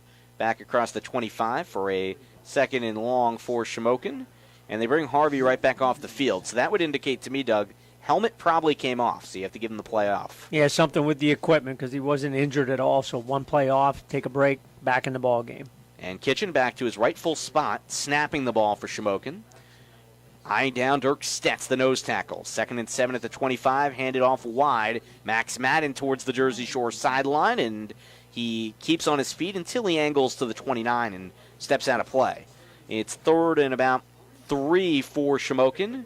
Clock running, though, at 5:46 and ticking.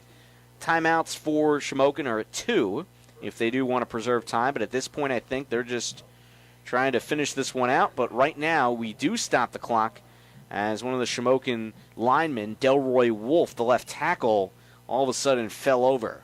5:36 to go, and we'll let them get situated here as the Indians and the Bulldogs head to their sidelines. Jersey Shore trying to wrap this up. Bulldogs will move to 6-0 after the last few minutes. Back on the Bear right after this from Shamokin.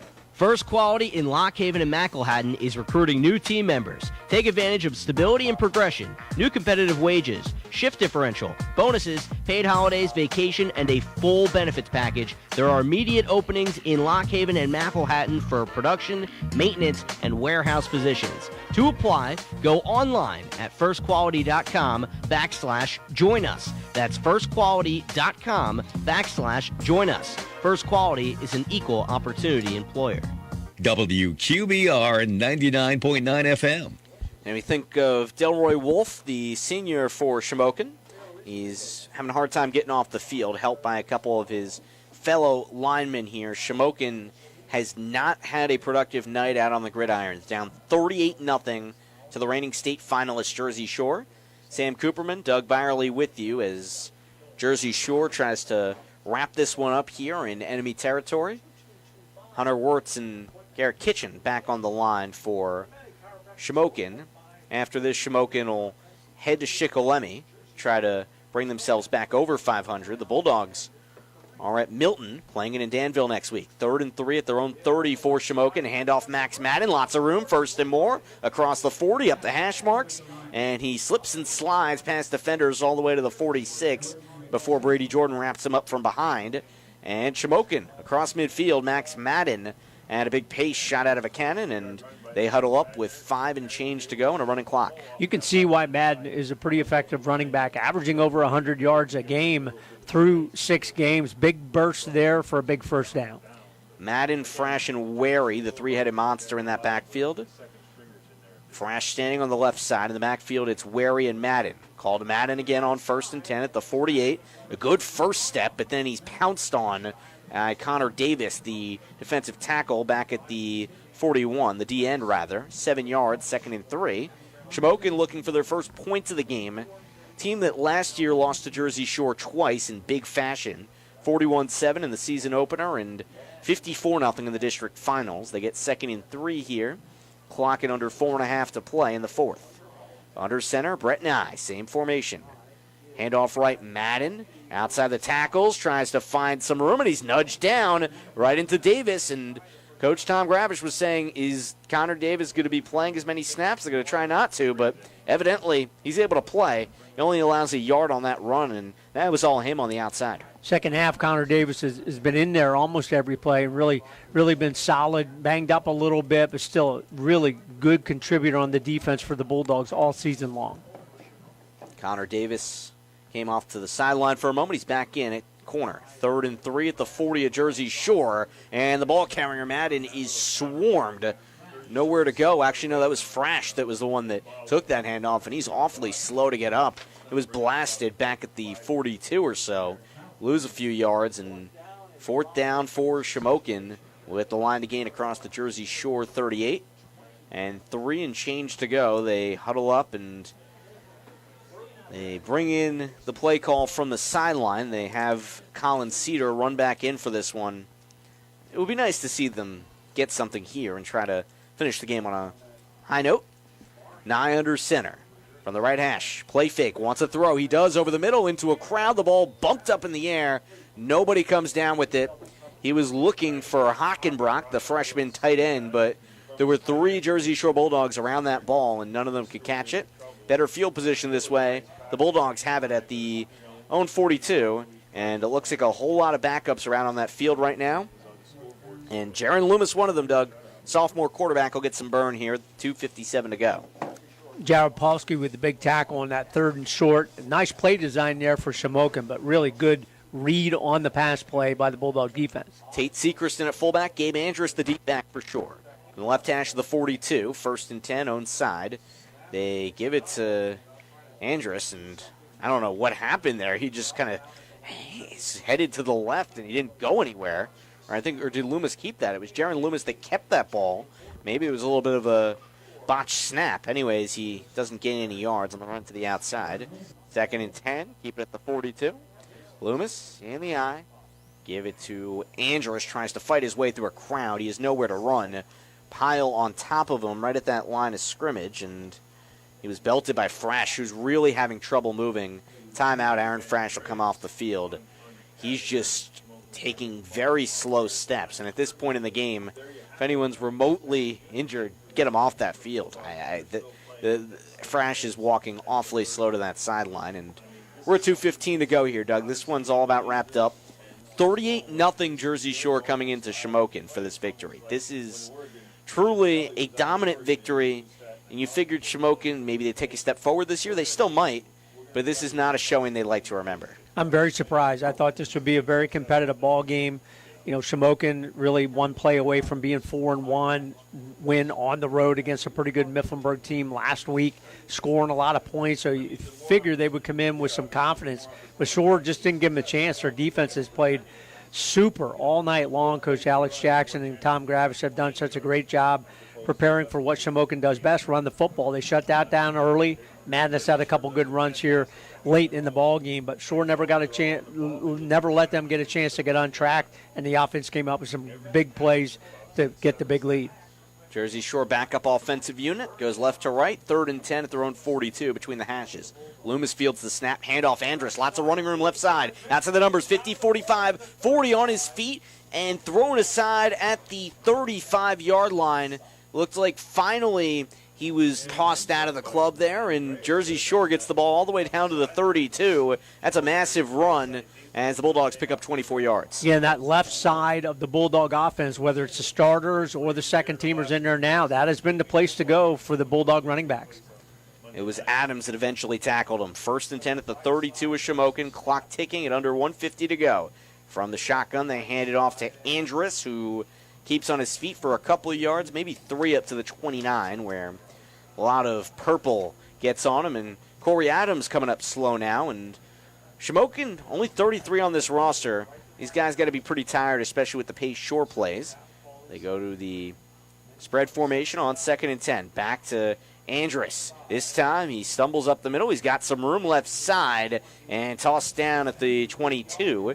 after about 7 yards for Shore. 3rd and short. Bulldogs change personnel, bring a few on there, substitute a whole unit of backup offensive linemen on and off. Tate Sechrist, the lone fullback out there for Jersey Shore. 3 receivers standing out to the right side. It's 3rd and 1 at the 22 of Shamokin. Under a minute to play. Handoff, Sechrist, 1st and more, runs it laterally at the 20, on his feet, runs over wary a would-be tackler, and slips up at the 13, where he's finally ushered out of bounds after a run of 9. First down, Jersey Shore, playing the final minute here at Shamokin, start to finish, Bulldog domination. It's nice to see Loomis get in there, Andrus with a couple nice runs, Sechrist as well. Just reward your players for the week of practice all week long against the first team. Dietrich Dammer comes off the field. He was playing offensive line.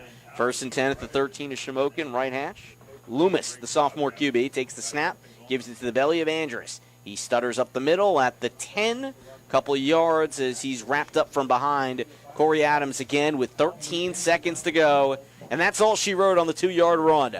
38-0. Jersey Shore puts on a stunner here at Shamokin as the Bulldogs win their 15th straight regular season game, and they move to 6-0 here in 2021. A dominant one, and we'll go to post-game with myself and Brandon Barker in a couple of minutes. Doug, before we toss it to break, we'll give you the final word here as this one comes to a conclusion. Well, you said it best, Sam. Great win on the road here at Kent Memorial Stadium in Shamokin. I thought this would be a competitive ball game. Turns out that Shore said, we're going to take the charge offensively, make some big offensive plays. Nice plays in the special teams as well by Cooper Peacock. Set up a couple short drives for the Bulldog offense. Really nice win on the road to go to 6-0.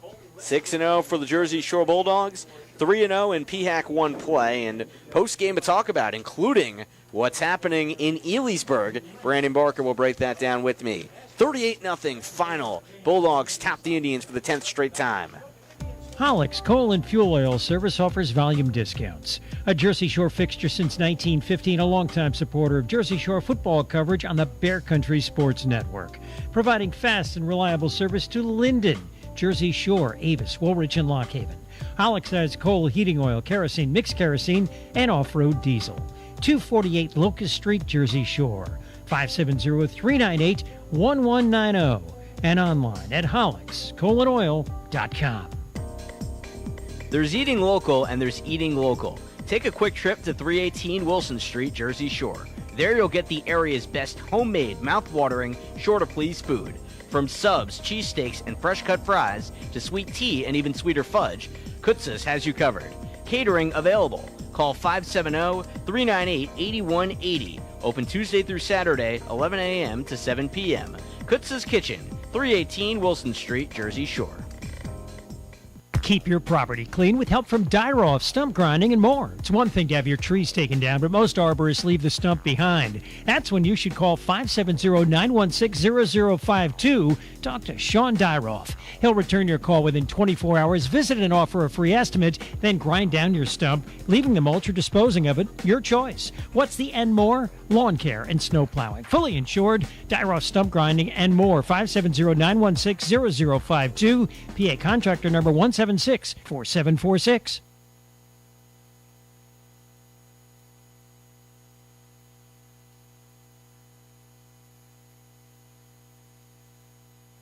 It's the luxury location for your dog. Sweet Dreams Groom and Board on Sunrise Lane in Mill Hall. Grooming on site, air conditioning, and an outdoor playground. Now offering weekday doggy daycare. Call 570-377-0340 to check availability and for appointments. Online at sweetdreamsgroomandboard.com or find us on Facebook. Sweet Dreams Groom and Board, Sunrise Lane in Mill Hall, where we treat your dog like family. First Quality in Lock Haven and McElhattan is recruiting new team members. Take advantage of stability and progression, new competitive wages, shift differential, bonuses, paid holidays, vacation, and a full benefits package. There are immediate openings in Lock Haven and McElhattan for production, maintenance, and warehouse positions. To apply, go online at firstquality.com/join us. That's firstquality.com/join us. First Quality is an equal opportunity employer. The Bear, WQBR. Jersey Shore football domination, 38-0 Bulldogs move to 6-0. Sam Cooperman, Brandon Barker with you to break down some post-game. And thank you, Chris Davis, assistant coach and statistician for the Bulldogs, for passing over some post-game stats. Jersey Shore with 47 yards on 13 carries for Elijah Jordan. One rush for 9 yards for Cooper Peacock, 14 for 85 for Brady Jordan, the Jersey Shore quarterback. And Jordan also carrying it in for a touchdown. So that rushing touchdown, Coach Davis has it at him. We were unsure up here. We couldn't see amidst the crowd if Brady or Hayden rushed that in. Coach Davis has that as Brady Jordan rushing touchdown. So we'll go with him, certainly. Hayden Packer with a dominant day on the ground as well for the Bulldogs. 17 for 143 as Hayden Packer's run. That will put him at his long for the year in terms of a game, and that paces him high up in terms of season-long stats. It gets him over 500 through 6 games, and he's doing a nice job at fullback. He might be a two-way All-State candidate, depending on how the year goes. Brady Jordan passing the ball. He goes 3 completions on 14 attempts, but he makes them count. 3 touchdowns for Jordan, 1 interception, 153 yards, as the Bulldogs don't use the air all that much, but when they did, they were awfully effective. And leading receivers, Jersey Shore with 1 catch for 55 yards and a score by Cooper Peacock, 1 for 23 and the touchdown by Connor Griffin, and 1 for 75 by Caden Hess. And that was one of those really exciting plays in this one. We'll go to our Domino's post-game players, 3 stars of the game, in a few minutes. But before we do that, Brandon, we got some big news from down the road in Elysburg. We do, and as of officially, so I looked it up before during the third quarter when I had a moment. So Southern Columbia has the record for the most regular season regular season streak. But the total combined is owned by a team in Pennsylvania called Clarington at 66. Southern Columbia has the second best winning streak in the state of Pennsylvania as they lose to Wyalusing at Southern Columbia. First time in a long time since Roth has lost his own home field. Not only that, broke that streak as well. That was a very long streak. I couldn't find stats on that. I'm sure that was a very long streak as well. But, yeah, the upset. Finally over 2A. And think about this. I was looking at the standings. Troy is the leader after that loss, because Wyalusing has given up a little more points than Southern Columbia's given up more points than what Troy has this year with their dominant win, 27-7 over Loyalsock. Troy is the leader in the 2A standings in Pennsylvania for District 4. How about that? A lot to unpack, certainly, and you credit to what Coach Jim Roth has done at that program and still continues to do. I mean, for any other team, one regular season loss is just one regular season loss, but for Southern Columbia, that means a whole lot more given where their program has gone. We'll give you some other scores, right, Brandon? Yeah, we might as well go through them now. Well, we're on the topic. The team that Jersey Shore, I'll leave that one for last. Right now, Danville, they'll get them in 2 weeks, 35-14 over Montoursville. That was a blowout win. They were close at the half. Now it's over. As I said, Troy wins 35-7 over Loyalsock. Athens beats Hughesville 30-0. Lewisburg wins 26-3 over Central Columbia. Let's see here. Selinsgrove, after being close with Shamokin, Shikellamy, 40-0 as a final in Selinsgrove. And last but not least, the team that Jersey Shore will be calling next week in Danville, Milton, comes back and beats Mifflinburg 15-14, and Milton will have their own top of the standings as well in 3A. So Jersey Shore's got a lot in their hands as Milton moves to 5-1. So it was 41-21 the final in Southern Columbia, right? Correct. Okay, just to make sure, got that out there. 41-21. So not only does Wyomissing win, they win in 3-possession win fashion. Not even close, and the Tigers trying to regroup there in Elysburg. Meanwhile, you mentioned all those other scores. The Milton Black Panthers, 5-1. Jersey Shore heads to Danville to play them on a neutral site as Milton's field is being refurbished. They'll have a beautiful renovation that'll be done for next season, but for this year, playing at Danville, home of the Ironmen. We've called some thrillers there, Brandon, and be back in familiar territory to call that one next week. Time for 3 stars of the game. 3 Bulldogs will receive a certificate for 1 large, 1 topping pizza from Domino's of Jersey Shore.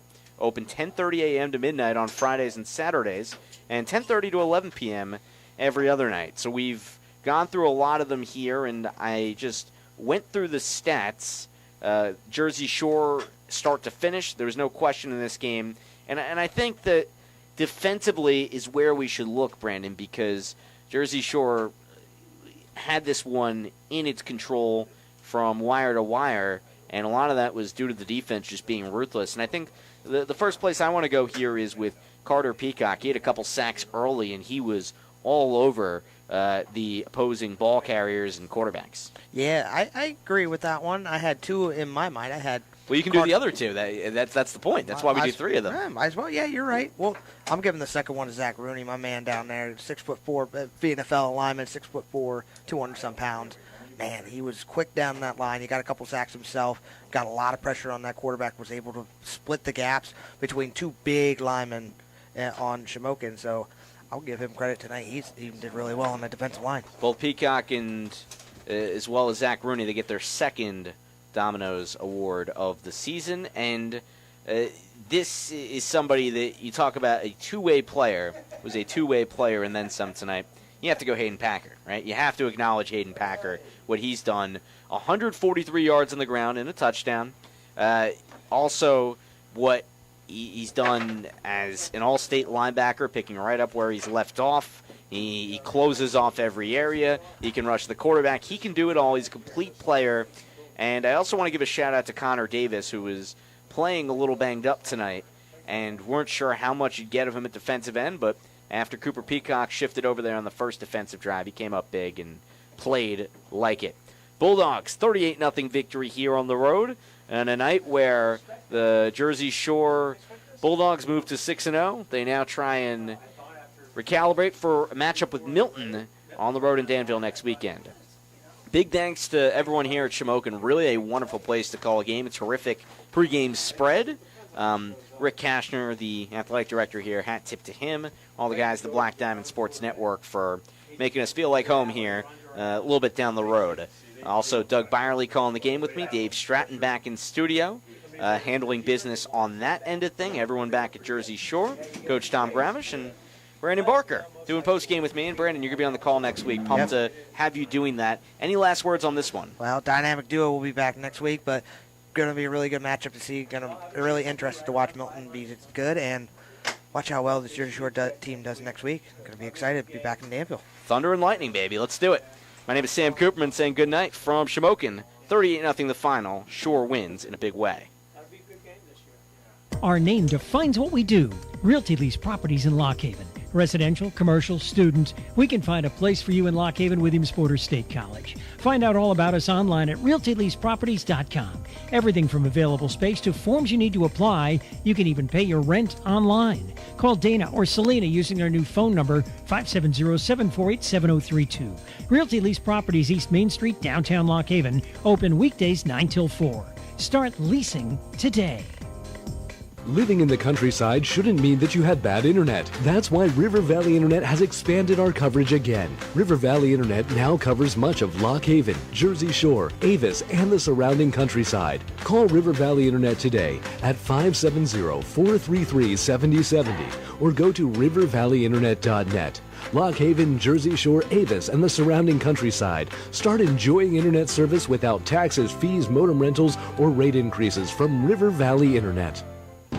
Thanks for listening to tonight's game against Shamokin, brought to you by Hollick's Coal Yard, Terry's Coal and Wood Stoves, Jim Ely State Farm Insurance, Kutz's Kitchen, McMahon Ferguson Associates, B.A. Mikesville Electric, Susquehanna Trailways, Jiffy Market and Deli, the Dave Winkleman team at Anchor Real Estate, First Quality, Woodlands Bank, Sweet Dreams Groom and Board, Skeleton Key Boutique, S.A. Piper Logistics, Domino's, Realty Lease Properties, the law offices of Dreyer and Dieter, Dyroff Stump Grinding, and more, and River Valley Internet. We're back on the air next Friday night, audio through 99.9 FM and streaming through bear999.com.